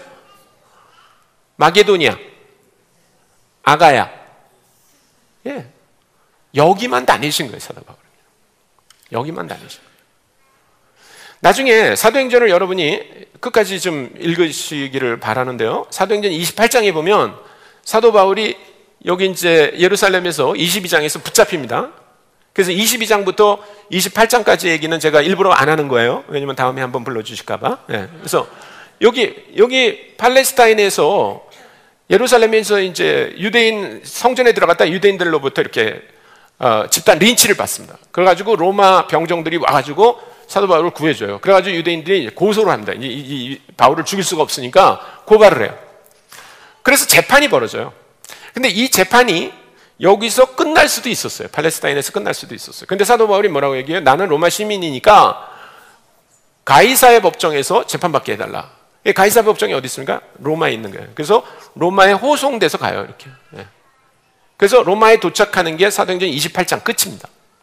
그런데 사도 바울이 로마에 도착했다는 소식이 들려지자 로마에 있는 성도들이 사도 바울을 영접하러 나왔다, 이런 기록이 있어요. 그러면 사도 바울이 가기 전에 로마에 뭐가 있었다? 교회가 있었다는 얘기예요. 성도들이 있었다는 얘기예요. 사도 바울은 거기 처음 가는 거예요. 그럼 그 얘기는 뭐예요? 로마에는 누가 가서 복음을 전했을까요? 누가요? 흩어진 사람들이 갔겠죠. 그렇죠? 네, 그건 아주 아비어스하잖아요. 그러니까 제가 말씀드리는 거는 두 그룹이 있었다는 거예요. 초대교회 복음을 전했던 한 사람이 누구? 풀뿌리로 전한 사람들. 또 하나가 바울과 바나바 같이 전한 사람들이었다는 거예요. 자, 그래서 이 두 가지 모델을 조금 비교해 보겠습니다. 자, 풀뿌리 모델의 특징은 핍박으로 인해서 흩어진 사람들에 의해 시작됐습니다. 그거 여러분 다 보셨죠? 이분들은 후원이나 파송 교회를 전제로 하지 않습니다. 8장을 보면 예루살렘 교회에서 이 사람들이 막 핍박을 피해 흩어져 갔을 때 교회에서 이렇게 말하지 않았어요. 여러분 빨리 정착하는 대로 은행 계좌 개설해서 알려주세요. 우리가 한 달에 1,000불씩 보내겠습니다. 그런 일이 없었어요. 그럼 이 사람들은 어떻게 했냐? 이 사람들은 다 직업이 있었어요. 직업. 그래서 그 직업을 가지고 돌아다녔습니다. 여러분, 유대인의 가장 큰 특징을 들어라 그러면요, 그건 뭐냐면 고관 대작의 자녀라도 반드시 스킬을 하나씩 꼭 배웠어요. 그래서 어디 가나 굶어 죽지 않았어요. 유대인들은요. 유대인이 굶어 죽는 일은 없습니다.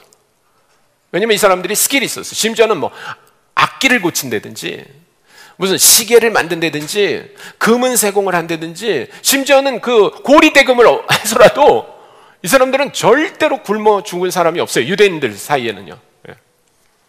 그러니까 이 사람들은 자기 직업을 갖고 마음대로 다닌 사람이에요. 이 사람들은 알려지지 않았어요. 성경에도 별로 없잖아요. 이 사람들은 타이틀을 갖고 있지 않았어요. 무슨 사도니 뭐 교사니 뭐 그런 말이 없어요. 이 사람들은 성경운동의 주체였습니다. 로마 제국 안에서 예수를 믿는 운동을 일으킨 대표적인 사람들은 바로 이 사람들이에요. 반면에 우리가 비교해보면 바바 모델은요, 안디옥이라고 하는 분명한 시작점이 있습니다. 왜 제가 11장을 계속 얘기하냐면 여러분이 이거를 이해하시도록 하기 위해서 그렇게 말씀드리는 거예요. 네. 교회 파송을 전제로 합니다. 네. 바나바도 자기 혼자 스스로 그렇게 간 게 아니에요. 예루살렘 교회가 보냈기 때문에 갔다는 거예요. 네. 그리고 사울도 나중에 예루살렘에 가가지고 사도들에게서 인정을 받아요. 예. 자, 이분들은요, 특별한 직업을 갖고 있지 않았어요. 이제 어떤 분들이 갖고 있는 오해 중에 하나가 뭐냐면 사도 바울이 텐트 메이커였다. 맞아요. 그분이 사도행전 18장에 보면 고린도에 갔을 때 거기 아굴라 프리스킬라라고 하는 부부를 만납니다. 근데 이분들도 텐트를 만드는 업이 있었어요. 그래서 업이 같아가지고 같이 텐트를 만들었다. 그러나 사도 바울의 사역 처음부터 끝까지 텐트를 만들었다는 기록은 없습니다. 오히려 특별하게 그런 상황에서 텐트를 만든 것 같아요. 사도 바울의 사역의 성격을 보나 아니면 사도 바울이 쓴 기록들을 보면 사도 바울은 후원을 필요로 하는 사람이었습니다.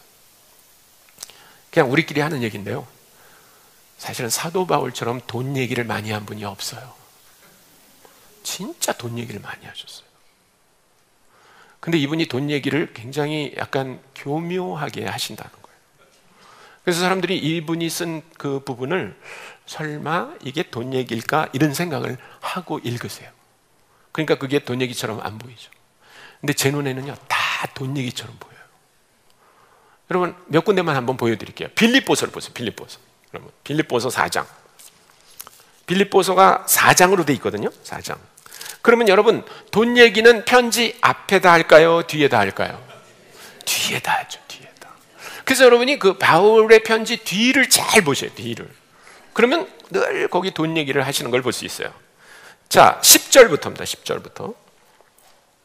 이거는 제가 읽어드릴게요. 여러분 그냥 느낌을 좀 이렇게 제 목소리를 들으면서 느끼면서 여러분 눈으로는 그 10절을 보세요. 내가 주 안에서 크게 기뻐함은 너희가 나를 생각하던 것이 이제 다시 싹이 남이니 너희가 또한 이를 위하여 생각은 하였으나 기회가 없었느니라. 이게 지금 무슨 얘기하는 걸까요? 무슨 얘기요? 돈 얘기하시는 거예요. 그러니까 빌립보 교회가 사도 바울에게 우리가 후원할게요 이렇게 얘기를 한 거예요. 근데 후원을 안 했어요, 그동안에.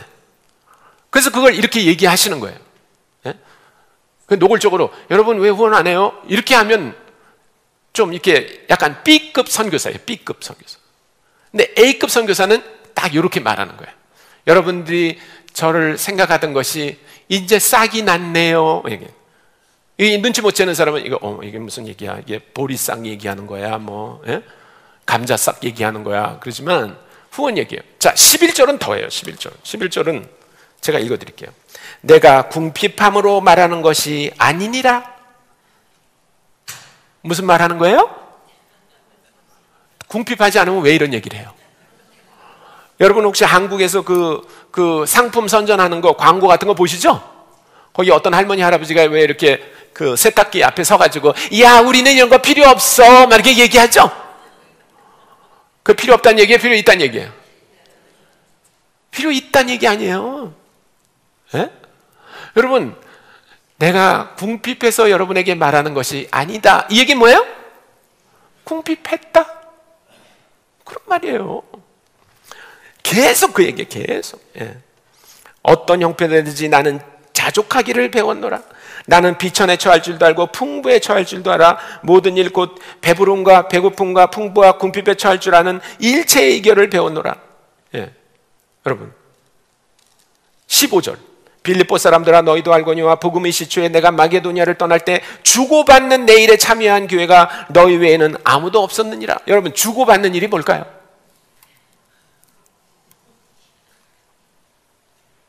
후원하는 거예요. 후원. 여러분 우리말에는 주고받는 일이라고 표현되어 있는데요, 인도네시아 성경에는요 이거를요 후땅과 삐우땅이라고 되어 있어요. 후땅과 삐우땅. 근데 후땅과 삐우땅이요 제가 그 회계학 가르칠 때 맨날 쓰는 말이에요. 후땅이 뭐냐면요 빚이에요. 빚, 부채. 그리고 삐우땅이 채권이에요. 채권. 내가 받을 거. 그 후땅과 삐우땅이 회계학 용어예요. 근데 그거를 여기다 쓰고 있어요. 그러니까 여러분 나성북부교회가 선교사님을 파송하면서 우리가 한 달에 2,000불씩 보낼게요. 그럼 그게 여러분에게는 뭐예요? 빚이에요. 빚. 예, 줄 거. 그 다음에 그 선교사님에게는 뭐예요?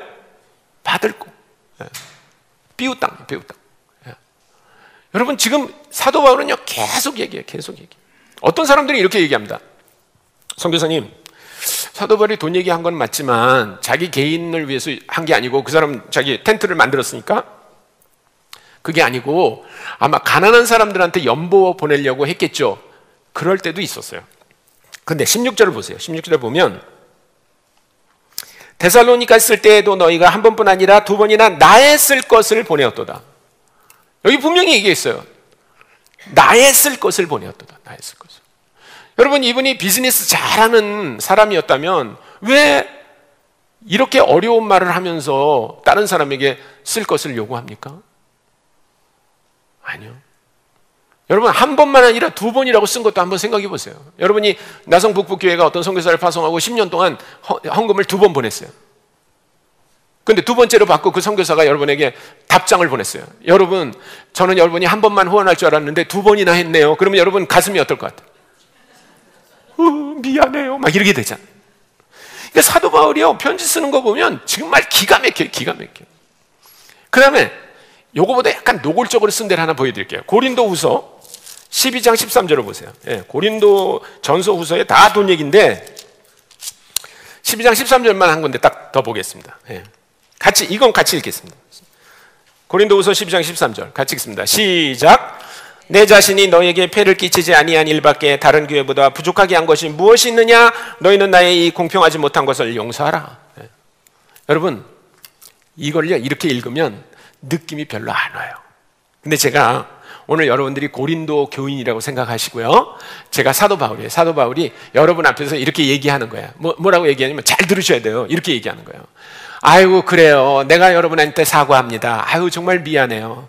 왜냐면 내가 여러분한테 공평하지 못하게 했어요. 제가 다른 교회에서는요 거기서 말씀 전하고 돈을 받았어요. 근데 여러분들한테는 말씀 전하고 돈을 안 받았어요. 미안해요. 아우 공평하지 못하지요 막 이렇게 얘기하는 거예요.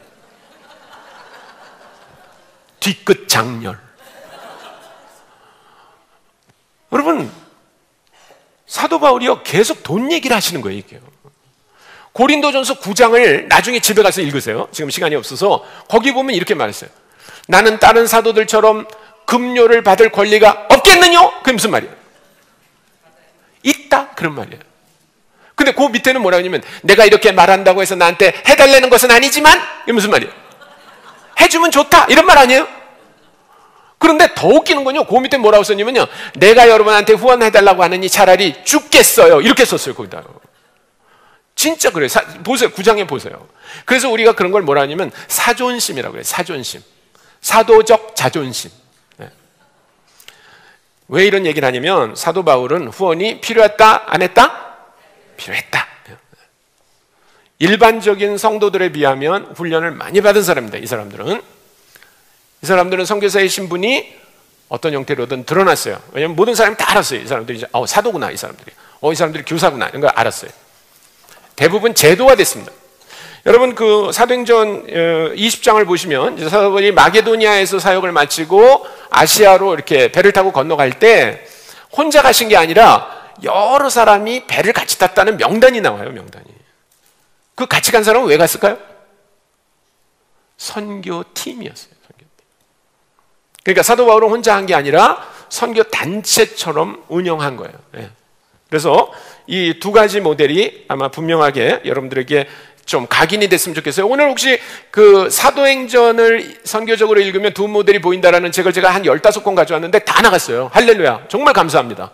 예, 너무너무 감사해요. 예. 근데 거기 그 제목이 뭐냐면 사도행전을 선교적으로 읽으면 두 모델이 보인다예요. 근데 여러분, 두 모델이 뭔지 아셨죠? 할렐루야. 예, 여러분, 그 책에 아주 핵심을 꿰고 있는 거예요. 예. 자, 이 그림을 보세요. 이 그림을 보시면 저는 이 그림이 마치 우리가 지금 현재 하고 있는 선교 같아요. 여러분, 우리가 선교사님 파송하고 후원하고 그러는 거는 풀뿌리 모델 같아요? 아니면 바바 모델 같아요? 바바 모델이에요. 근데 바바 모델이 가지고 있는 문제가 뭐예요? 비자를 받을 수 없다는 거예요. 요새는요, 후원금도 얼마나 높아지는지 몰라요. 점점 도시화가 되면서 생활비 올라가죠, 자녀 교육비 올라가죠, 본국에서 무슨 연금 들어야죠, 뭐 이런 것 때문에요. 미국에서 나가는 선교사님들 한 달 모금액이 얼마인지 아세요? 6,000불에서 8,000불씩 들어요. 앵간한 회사 연봉이에요. 그냥 뭐 7만 불, 8만 불이 되니까. 그런데 여러분, 풀뿌리 선교는 아까 봤잖아요. 그냥 사람들이 나와가지고요, 자기 직업을 갖고 흩어져 살면서 복음을 전하는 게 풀뿌리 모델이에요. 그래서 이걸 보면서 저는 오늘날 우리가 선교하는 모습하고 굉장히 비슷한 것 같아요. 1040 윈도우에 선교사님을 계속 보내봐야 이렇게 앞에서 끌으면 이 마차가 가겠어요? 안 가죠. 수레가 가려면 어떻게 해야 돼요? 여기 미는 사람을 더 보낸다? 그러면 가겠어요? 어떻게 해야 갈까요? 이게 수레가 어떻게 해야 가요? 바퀴를 바꿔야 돼요. 바퀴를. 이 수레 안에 바퀴가 있다고요. 바퀴가 누구예요? 바퀴가 누군지 모르세요? 오른쪽 손을 다 들어보세요. 오른쪽 손. 다 들어보세요. 오른쪽 손 있는 분은 다 들으세요. 자, 지금 제가 물어보겠습니다. 바퀴가 누구? 그러면요, 여러분이 여러분의 가슴을 탁 치면서 나! 이러면 되는 거예요. 아셨죠? 바퀴가 누구? 왜 이러세요? 아까 제가 스테이크 먹는 거 다 봤어요. 네. 여러분, 스테이크 먹은 힘으로 한번 해보는 거예요. 자, 제가 다시 한번 우리 오른쪽 손을 들고 바퀴가 누구? 그러면 여러분이 나!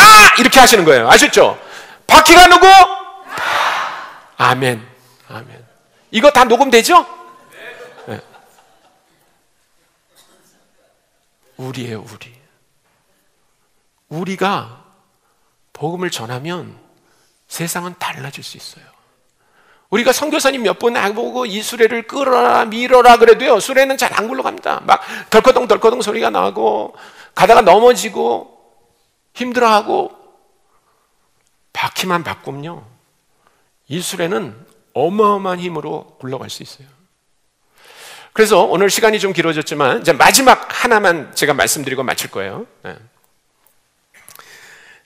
여러분, 우리가 그 직업을 갖고 그러면 선교한다고 그럴 때 선교에는 어떤 타입이 있을까? 요것만 5가지 타입 얘기하고 제가 마칠 건데요. 그 전에 여러분하고 제가 동의할 게 하나 있어요. 그건 뭐냐면 두 가지인데, 하나는 선교는 뭐냐?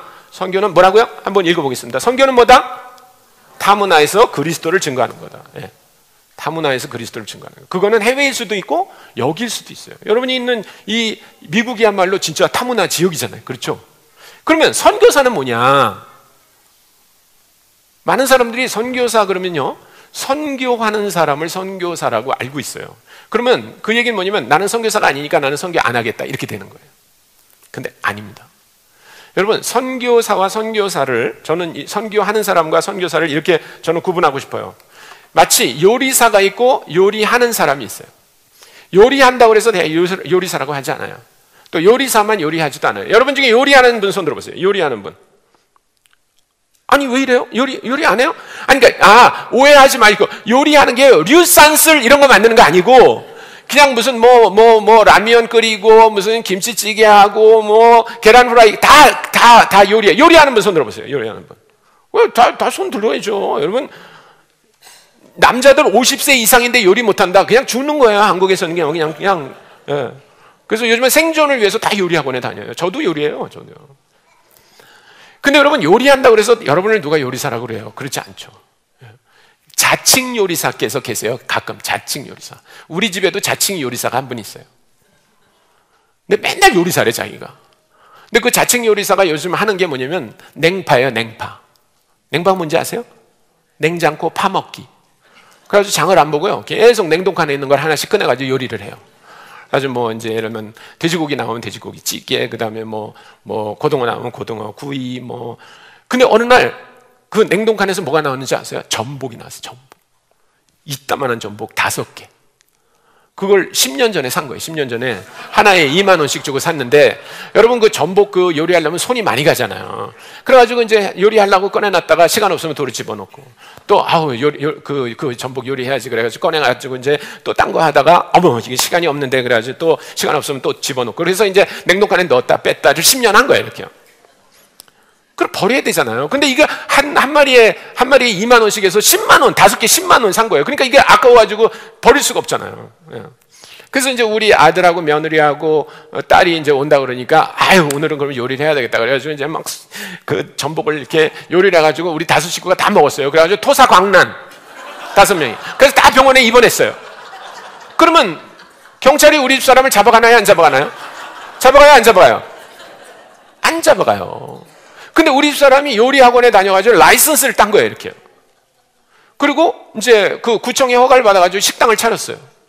그런데 어느 날 이제 그 무슨 나성 북북교회 성도님들이 다 수련회 마치고 내려오면서 어느 식당에 예약해가지고 밥 먹는다고 그랬는데, 그게 마침 우리 집 사람이 하는데요. 그래가지고 우리 집 사람이 서비스로 그 10년 된 전복을 한번 끓여드려야 되겠다 그래가지고 그걸 요리해서 다 우리가 100명이 먹고 다 토사강난이 일어나가지고 다 병원에 입원했어요. 그러면 우리 집 사람이 경찰에 잡혀갑니까? 안 잡혀갑니까? 잡혀가요.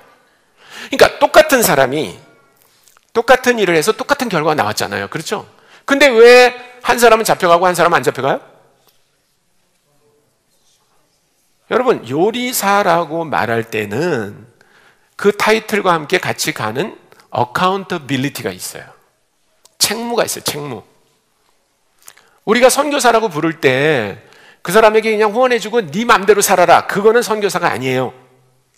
선교사는 반드시 책무가 있습니다. 책무. 저도 마찬가지예요. 제가 여기 오고 싶다고 그냥 막 오고 안 오고 싶다고 안 오는 게 아니라요, 저는 제 위에 대표가 있어요. 디렉터가 있어요. 그러면 디렉터한테 제 5월달 일정을 다 보여드려요. 제가 나성북부교회에서 저한테 오라고 하는데 가도 될까요? 만약에 OMF에 일이 있잖아요. 그럼 저는 못 가요. 네. 아니 선교사님 그때 우리 모임이 있어요. 그러면 오케이, 못 간다고 얘기해요. 그러나 그렇지 않았기 때문에 제가 허락을 받고 여기 온 거예요. 재정적 책무도 있어요. 선교사들은요, 후원을 받기 때문에 자기가 후원받은 걸 어떻게 쓰고 있는가를 보고해야 돼요. 그리고 심지어는 내가 선교사기 때문에 내 잡 때문에 생기는 어떤 수익이 있잖아요. 그럼 그거 다 보고해야 돼요. 예를 들면 오늘 제가 여기서 여러분들하고 이렇게 리트리트 하고 가면 유 목사님 혹시 강사료를 주시나요?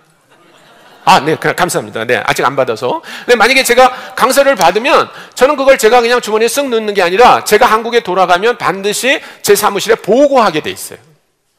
제가 만약에 여기 책을 팔잖아요. 그러면 제가 여기서 한 푼도 갖는 게 아니에요. 전부 OMF 사무실에 이 책을 이렇게 팔았습니다. 그리고 다 보고해요.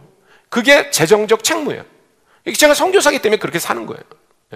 그냥 비즈니스 하는 사람이라면 제가 적당히 돈 해가지고 얼마 남았네 그리고 집어넣고 다니겠지만 저는 그렇게 할 수가 없어요. 저는 후원받는 선교사고 그렇기 때문에 제가 받는 다른 수입에 대해서도 다 보고한단 말이에요. 그래서 저는 이번 달에 수입은 얼마고 이번 달에 그 후원은 얼마고 이렇게 됐습니다. 이렇게 말해요.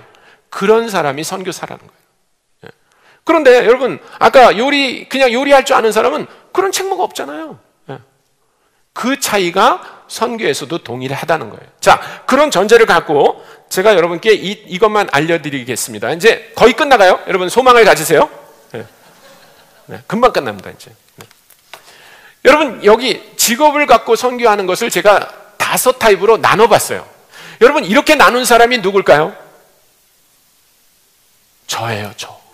이게 미국 선교사도 이런 짓을 한 적이 없고 영국 선교사도 이런 짓을 한 적이 없고요. 제가 세계 최초로 이걸 나눠봤어요.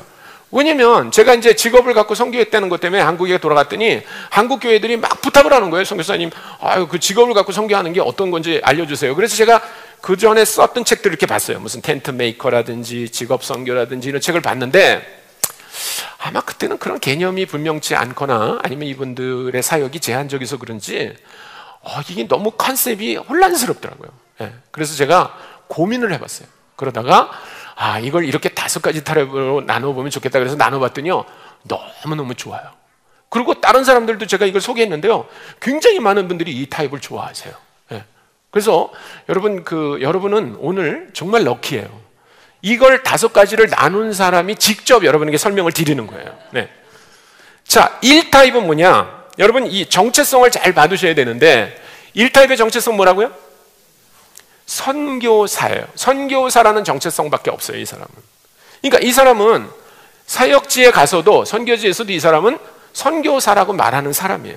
근데 자기가 선교지에서 I'm a missionary 이렇게 말하려면 이 사람은 선교사 비자를 가지고 있어야 돼요.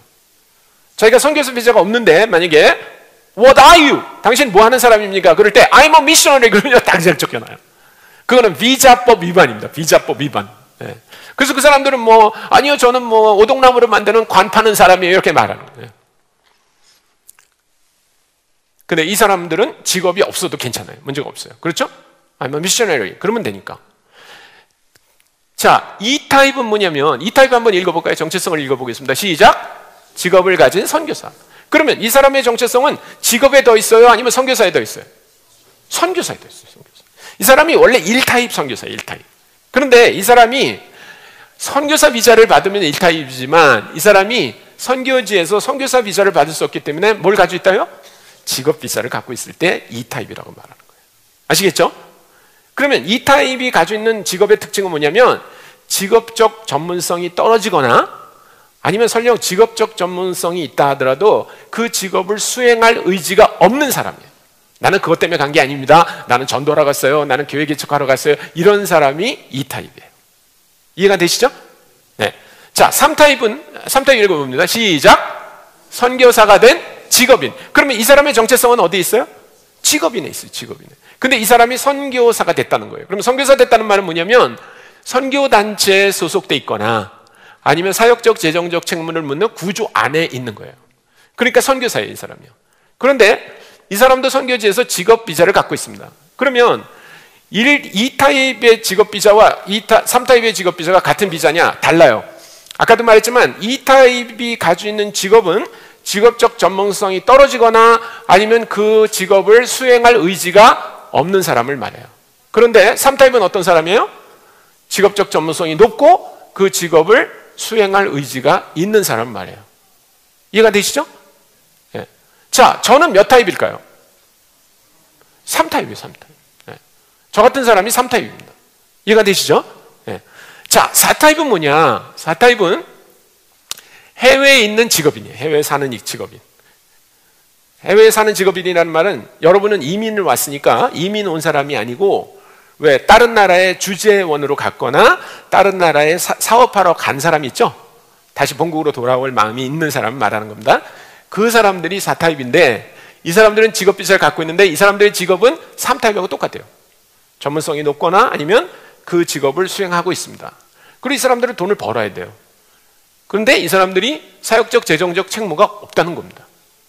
그러면 이 사람들이 선교할 수 있어요, 없어요? 할 수 있어요. 얼마든지 할 수 있어요.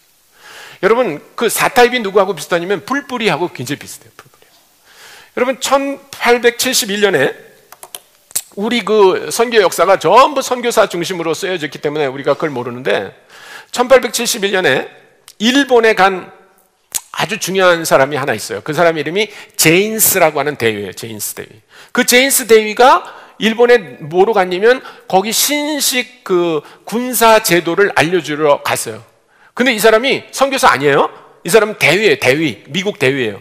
근데 이 사람이요, 그 구마모토라고 하는 지역에 가서 젊은 사무라이들한테 그 무술을 가르쳤는데요. 무술이 아니죠. 그 이제 무기 사용하는 거, 권총, 대포, 전술 이런 걸 가르쳤는데요. 이 사람이 정말 훌륭한 그리스도인이에요. 그래서 제인스 대위가 35명에게 세례를 줬어요. 사무라이들 중에. 어마어마한 일이에요, 이게.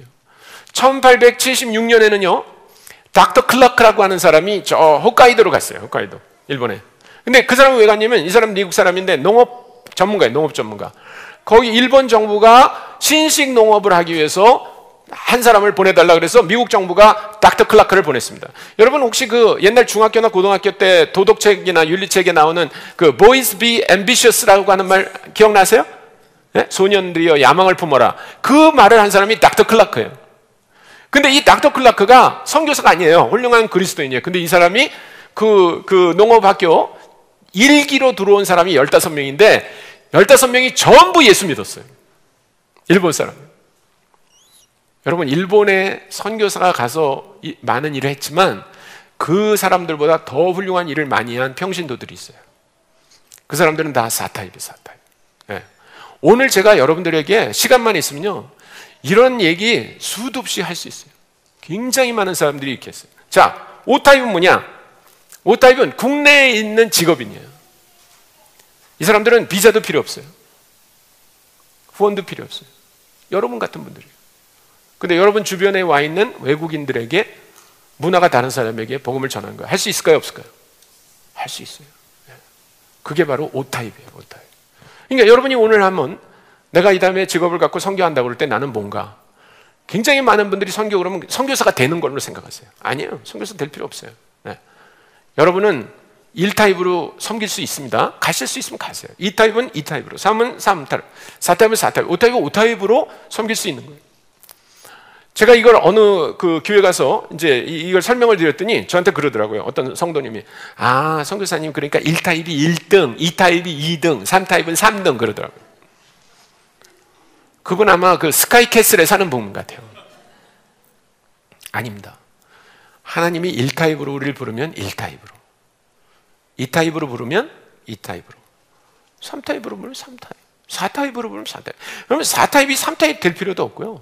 저는 3타입인데 2타입이나 1타입 되고 싶어 하지 않아요. 그냥 저는 하나님이 3타입을 불렀다고 생각해요. 그래서 굉장히 많은 분들이 이렇게 해요. 3타입으로 이제 대부분 3타입 평신도들이 많은데, 평신도 갔잖아요. 그러면 선교지에서 약간 목사님들이 뭐 저를 좀 이렇게 낯보거나 그러잖아요. 그러면 그냥 좀 막 억하심정이 생기는 거예요. 그래가지고 본국이 돌아가잖아요. 그럼 다 신학을 해요. 네. 그래서 그런 걸 우리가 뭐라 하냐면 AC 신학이라고 그래요. AC 신학해야지. 네. 그래서 목사 안수 받고 그러고 가시는 거예요. 그래가지고 그분들한테 가서 나 이제 목사예요. 막 이렇게 해요. 네. 여러분, 아니요. 그게 우리 목표가 아니에요. 여러분, 3타입이 얼마나 유용한지 몰라요. 4타입은요, 4타입대로 얼마나 유용한지 몰라요. 그래서 우리가 4타입은 3타입보다 못한 선교를 한다? 절대 그렇지 않습니다. 5타입은 4타입보다 못한 선교를 한다? 절대 그렇지 않습니다. 여러분, 여기 어딘지 아세요? 혹시? 흐려서 잘 보일지 모르겠는데 여기 어딘지 아세요? 여기가 안산시 원곡동이에요. 근데 어떤 분들한테 이거 보여주면요, 연변이냐고 그래요. 연변. 근데 최근에요, 이거 보여주잖아요. 그러면 대림동? 그렇게 말하는 사람 있어요. 대림동도 이렇게 변해가고 있어요. 여러분, 지금 한국은요 어마어마하게 변하고 있어요. 네.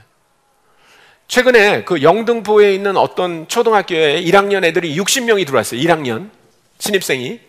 근데 그 60명 중에서 엄마 아빠가 다 한국인 애는 한 명도 없어요. 아빠가 외국 사람이든지 엄마가 외국 사람이든지 엄마 아빠가 다 외국 사람이든지 그런 애만 60명이 들어온 거예요. 그 학교에, 초등학교에. 여러분 어마어마하게 변해요. 여러분 우리 이대 다니는 여학생을 하나 만났어요. 아주 훌륭한 그리스도인이에요. 선교 마인드가 있고. 그래서 방학 때 뭘 합니까? 그러니까 자기 알바해서 돈 모은대요. 왜냐면 방학 때 중국에 가가지고 중국 대학생들에게 복음 전하려고 그런대요. 이대생이. 그래서 제가 물어봤어요. 이대 캠퍼스에 중국 유학생이 몇 명 있는지 아냐고. 근데 모른대요. 근데 여러분 이대 캠퍼스 안에 중국 유학생이 몇 명 있는지 아세요? 4,000명 있어요. 중국 유학생만 4,000명 있어요. 이대. 그럼 한번 생각해 보세요. 이대생이 전체 몇 명쯤 되겠어요? 2만 명이라고 잡읍시다. 그럼 2만 명 중에 4,000명이면 몇 퍼센트? 20%예요. 예? 그럼 5명 중에 1명이 중국 사람인데 여러분 어떤 확률이 더 높은가 생각해 보세요. 이 학생이 하루 종일 캠퍼스에 있으면 중국 사람을 한 명도 안 만날 확률, 그 다음에 맑은 하늘에 벼락 맞을 확률, 어떤 확률이 더 높을 것 같아요? 벼락 맞을 확률이 더 높죠. 여러분 지금 세상은 이렇게 변하고 있어요. 근데 제가 미국은 이런 얘기 할 필요도 없잖아요. 그렇죠? 예. 자기가 사는 그 동네에 전부 한국 사람만 있는 사람 손 들어보세요. 여러분이 사는 곳에 별 사람 다 있죠? 예? 백인, 흑인, 히스패닉, 베트남 사람, 인도 사람, 중국 사람 다 있잖아요. 여러분들에게. 여러분 이거야말로 어마어마한 기회예요. 어마어마한 기회예요. 근데 뭐라고 생각해요? 나는 선교사가 아니니까 선교 안 해요. 아닙니다. 1타입, 2타입, 3타입, 4타입, 5타입이 전방위적으로 해야 될 때가 된 거예요. 지금. 이 사람 누군지 아세요? 등소평이에요. 등소평. 중국 지도자 등소평. 이 사람 누군지 아세요? 호치민이에요. 네, 베트남 지도자 호치민. 이 사람 누군지 아세요? 폴보트예요. 폴보트. 캄보디아에 크메르루즈 혁명을 일으켜서 수백만 명을 죽인 공산주의자 폴보트예요. 이 사람들의 공통점이 있습니다. 뭔지 아세요? 이 세 명의 공통점. 프랑스 유학생이었다는 거예요. 이 세 사람이다. 이 세 사람들이 프랑스 유학할 동안에 공산주의자가 돼가지고 돌아와서 자기네 나라를 다 바꿔버렸어요. 만약에 이 사람들이 프랑스에서 유학하는 동안에 예수 그리스도를 만나고 그의 제자가 됐다면 어떤 일이 벌어졌을까요? 세상이 바뀌었을 거예요. 누가 알아요? 여러분 주변에 와 있는 그 외국 사람 한 사람이 여러분의 관심과 사랑 때문에 예수 그리스도를 믿고 그리스도의 제자가 되고 자기 나라로 돌아갔을 때 그런 일이 벌어지지 말라는 법이 없잖아요. 이제 여러분의 삶의 비전이 바뀌어야 돼요. 여전히 여러분의 삶이 그냥 아메리칸 드림이 아니고 하나님 내 생애가 얼마 남았지 모르지만 내 생애 동안에 한 사람만 변화받게 해주세요. 한 사람만. 그래서 그 사람이 자기 민족을 바꾸는 사람 되게 해주세요. 우리 기도가 바뀌어야 돼요. 우리 기도. 제가 조이에 갔을 때 저한테 성경을 가르친 홍성철이라는 분이 있었는데 그분이 나중에는 이제 신학을 공부하고 목사가 됐지만 제가 만났을 때만 해도 목사가 아니었어요. 그분이 약간 짬뽕 냄새가 나는 고등학교인데 삼선고등학교라고 있습니다. 삼선고등학교. 그 삼선고등학교에 영어 선생님이 있어요. 영어 선생님. 근데 이분이 뉴질랜드에서 아시아에서 영어 가리키는 교사들을 위한 연수 프로그램에 간 거예요. 거기요. 선교사로 간 거 아니에요. 영어 교사로 갔어요. 근데 그분이 거기 있는 동안에 태국에서 온 영어 교사를 하나 만났어요. 그 여자인데 우버난이라는 여자예요. 근데 이 여자가 아주 굉장히 강한 불교 신자였어요. 그래서 예수를 전하려고 그러니까 막 밀어내고 그러다가 이 홍성철 목사님이 계속 기도하고 그러다 복음을 전했을 때요, 드디어 예수님을 영접했어요. 그리고 제자 훈련을 받았어요. 그 홍성철 목사님하고 성경을 공부하면서. 그래가지고 완전히 삶이 변화돼가지고 태국으로 돌아갔어요. 근데 태국에 자기하고 결혼을 약속한 남자가 있었어요. 난타차이라는 남자가 있었어요. 근데 이 난타차이라고 하는 남자한테 가서 이 난타차이가 어떤 사람이냐면 그 쭈랄롱콩이라고 하는 왕립대학에서 공학을 전공한 사람이에요. 수재입니다, 수재. 그래서 아주 좋은 회사에 다니고 있었어요. 근데 이 우번란이라는 여자가 가가지고 나는 당신하고 결혼하지 않을 겁니다. 그러니까 이 남자가 그냥 벼락 맞은 것 같잖아요. 그래서 무슨 일이 있었냐? 그러니까 내가 뉴질랜드에 있는 동안 예수님을 만났다. 그리고 나는 예수 믿지 않는 사람하고 결혼하지 않기로 했다. 이렇게 한 거예요. 그래서 이 남자가 정신이 나가지고 미국 선교사를 찾아가가지고요, 성경 공부를 했어요. 그리고 예수님을 믿었어요. 이 사람이 자기가 다니던 회사를 그만두고요, 신학교 가가지고 목사가 됐어요. 저는 난타차이를 제가 대학 다닐 때 한번 만난 적이 있어요. 그분이 한국 왔을 때. 그리고 못 만났어요. 근데 제가 몇 년 전에 태국에 갔는데 우리 태국에 있는 그 한국 선교사님들하고 얘기하다가요, 이분들이 난타차이 목사 얘기를 하는 거예요. 깜짝 놀랐어요. 그 난타차이 목사가 지금 태국에 있는 복음주의 그 교계에서 제일 영향력 있는 목사래요. 근데 그분이 어떻게 그렇게 훌륭한 목사가 됐어요? 그 홍성철이라고 하는 영어 선생이 태국에서 온 같은 연수받는 그 선생에게 복음을 전한 결과예요.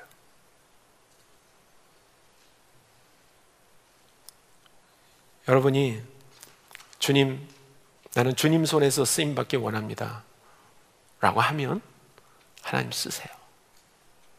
어제도 말씀드렸지만 우리가 여기 온 이유가 뭘까를 다시 한번 생각해 보세요. 그냥 여러분들이 난 이 다음에 은퇴하면 선교지에 가겠습니다, 그것도 좋아요. 그러나 여기서부터 한번 시작해 보세요. 여기서부터. 제가 이제 마지막 슬라이드를 보여드릴게요. 저희 단체를 시작한 이 하슨 테일러가 한 말인데, 이게 타이핑 하는 식으로 애니메이션을 제가 만들었기 때문에 여러분들이 아마 눈으로 글자를 따라올 수 있을 거예요. 그래서 문장 피어리드가 끝나면 여러분이 동의하시면, 이 문장에 동의하시면 아멘 이렇게 해주세요.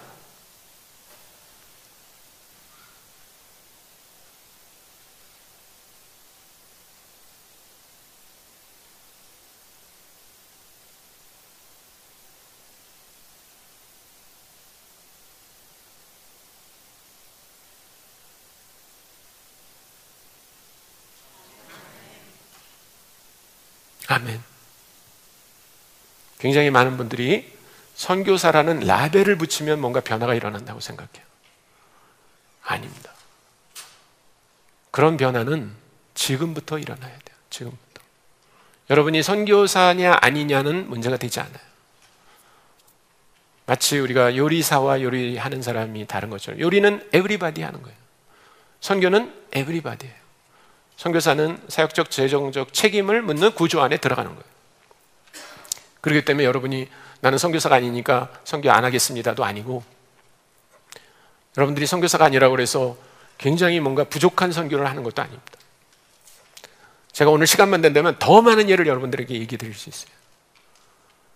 하나님이 저는 우리 나성 북부교회가 정말 미셔널 처치가 되기를 원하고, 여러분들이 미셔널 라이프를 살기를 원하면 지금부터 실천하실 수 있어요. 내가 오늘 돌아가면 내 이웃에 있는 나와 문화가 다른 사람에게 우리 집으로 초청하겠다. 같이 대화를 나누고, 당신은 뭘 믿고 있습니까? 그 사람들이 물어보고 알아보고 기도하고 사랑을 베풀고, 그래서 그 사람들이 언젠가 그리스도의 제자가 되고 자기 민족을 바꾸는 사람, 그것이 여러분의 비전이 되기를 바랍니다. 우리 한번 기도할까요? 그렇게 기도하겠습니다. 하나님, 그동안에 제 마음속에 선교는 당연히 선교사가 되어야 된다고 생각한 것이 있다면 오늘 밤 그 생각이 깨지게 해주세요. 혹시라도 내가 그동안에 나는 선교사가 아니기 때문에 나는 그저 선교는 나하고 거리가 있는 거라고 생각했다면 하나님 그 편견이 깨지게 해주세요. 아니면 허슨 테일러가 말한 것처럼 선교사라는 라벨을 붙이고 대양을 건너서 비행기 타고 가는 때부터 선교가 일어나는 게 아니라 하나님, 내 주변에 있는 사람들에게 마치 그 흩어진 사람들이 안디옥에 가서 자기 동족에게만 복음을 전하다가 헬라인들에게 복음을 전하고 그 사람들이 예수 그리스도를 믿고 안디옥이 변한 것뿐만 아니라 로마 제국을 바꾼 것처럼 하나님, 저도 그런 일에 참여하기 원합니다. 교회를 위해서도 기도해 주십시오. 우리 나성북부교회가 정말 선교적인 교회, 그래서 전 교인이 그런 삶을 살고 우리 교회를 통해서 하나님 놀라운 일 일어나는 그런 거 보기 원합니다. 사도행전 11장 21절에 나오는 하나님이 저들과 함께 계셔서 수많은 사람들이 주님께 돌아왔다고 하는 일이 그냥 사도행전에만 기록된 게 아니라 오늘날 21세기를 사는 우리 가운데도 일어나게 해주십시오. 그렇게 우리가 오늘 밤 하나님께 좀 기도했으면 좋겠어요. 함께 기도하고 제가 마치는 기도하겠습니다. 함께 기도합시다. 감사합니다. 하나님, 오늘 밤 저희가 다시 한번 이 풀뿌리 선교에 대해서 보면서 주님, 하나님이 우리를 부르시면 바울과 바나바처럼 나갈 수 있지만 아버지 하나님, 그렇지 아니하여도 아버지 하나님, 우리가 가는 그곳에서 우리 주변에 있는 사람들에게 복음을 전하게 하여 주옵소서. 아버지 하나님, 우리 인생의 목표가 달라지게 하여 주옵소서. 우리 비전이 달라지게 하여 주옵소서. 비행기 타고 가야만 선교를 하는 것이 아니라 내 주변에 있는 사람들에게 복음을 전하는 일부터 시작하게 하여 주옵소서. 오 주님, 우리의 부족함과 연약함을 아시오니 하나님, 우리가 오늘 밤 작은 목소리로 기도하지만 하나님, 우리 마음에 큰 울림 있게 하여 주시고 아버지 하나님, 우리 나성 북부교회가 이런 미셔널 처치가 되게 하여 주옵소서. 미셔널 처치가 그냥 공허한 얘기로 끝나지 않게 하시고 우리 개인 성도들의 삶 속에서 일어나게 하시고, 그래서 사도행전에 기록된 그 기록이 아버지 하나님 2000년 전의 기록이 아니라 오늘 21세기에 기록되는 기록으로 남게 하여 주옵소서. 오 주님 감사합니다.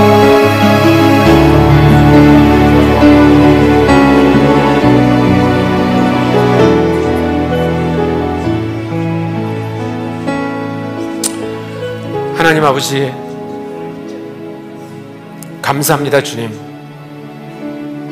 오늘 밤 저희가 보아야 할 그 비전을 보게 해주신 것 감사합니다. 하나님, 여기 사도행전에 보면 바울과 바나바 같이 교회의 파송을 받고 후원을 받고 그리고 특별한 목표를 갖고 나아간 사도들이 있지만, 그러나 주님, 그들보다 더 많은 사람들이 이름도 없이 빚도 없이 어떤 때는 핍박을 피해 도망가면서 여기저기 두루다니며 복음을 전한 그 풀뿌리 선교 모델을 볼 수 있게 해주셔서 감사합니다. 하나님, 우리도 그렇게 살게 하여 주옵소서. 이제 주님, 우리의 비전이 바뀌게 하여 주옵소서. 우리 가까이에 있는 사람 한 사람이 변화되어서 마치 등소평이 중국을 바꾼 것처럼, 호치민이 베트남을 바꾼 것처럼 우리의 사랑과 관심 속에서 예수 그리스도의 제자가 된 그 사람이 자기 민족을 바꾸는 일이 일어나게 하여 주옵소서. 우리가 만난 사람이 그 오번한 같이 자기 약혼한 남자에게 복음을 전하고 그 약혼한 남자를 하나님이 들어쓰셔서 태국에 놀라운 부흥을 일으키시는 것처럼 우리를 통해서도 그런 일 일어나기를 간절히 원합니다. 하나님께서 우리 나성북부교회를 사랑해 주신 것 감사합니다. 하나님, 우리 교회의 목표가 이것이 되게 하여 주옵소서. 우리 성도님들의 삶 가운데 이런 미셔널 라이프가 실천되는 교회 되기를 간절히 원합니다. 모든 것을 감사드리며 우리 구주 예수 그리스도의 이름으로 기도했습니다. 아멘.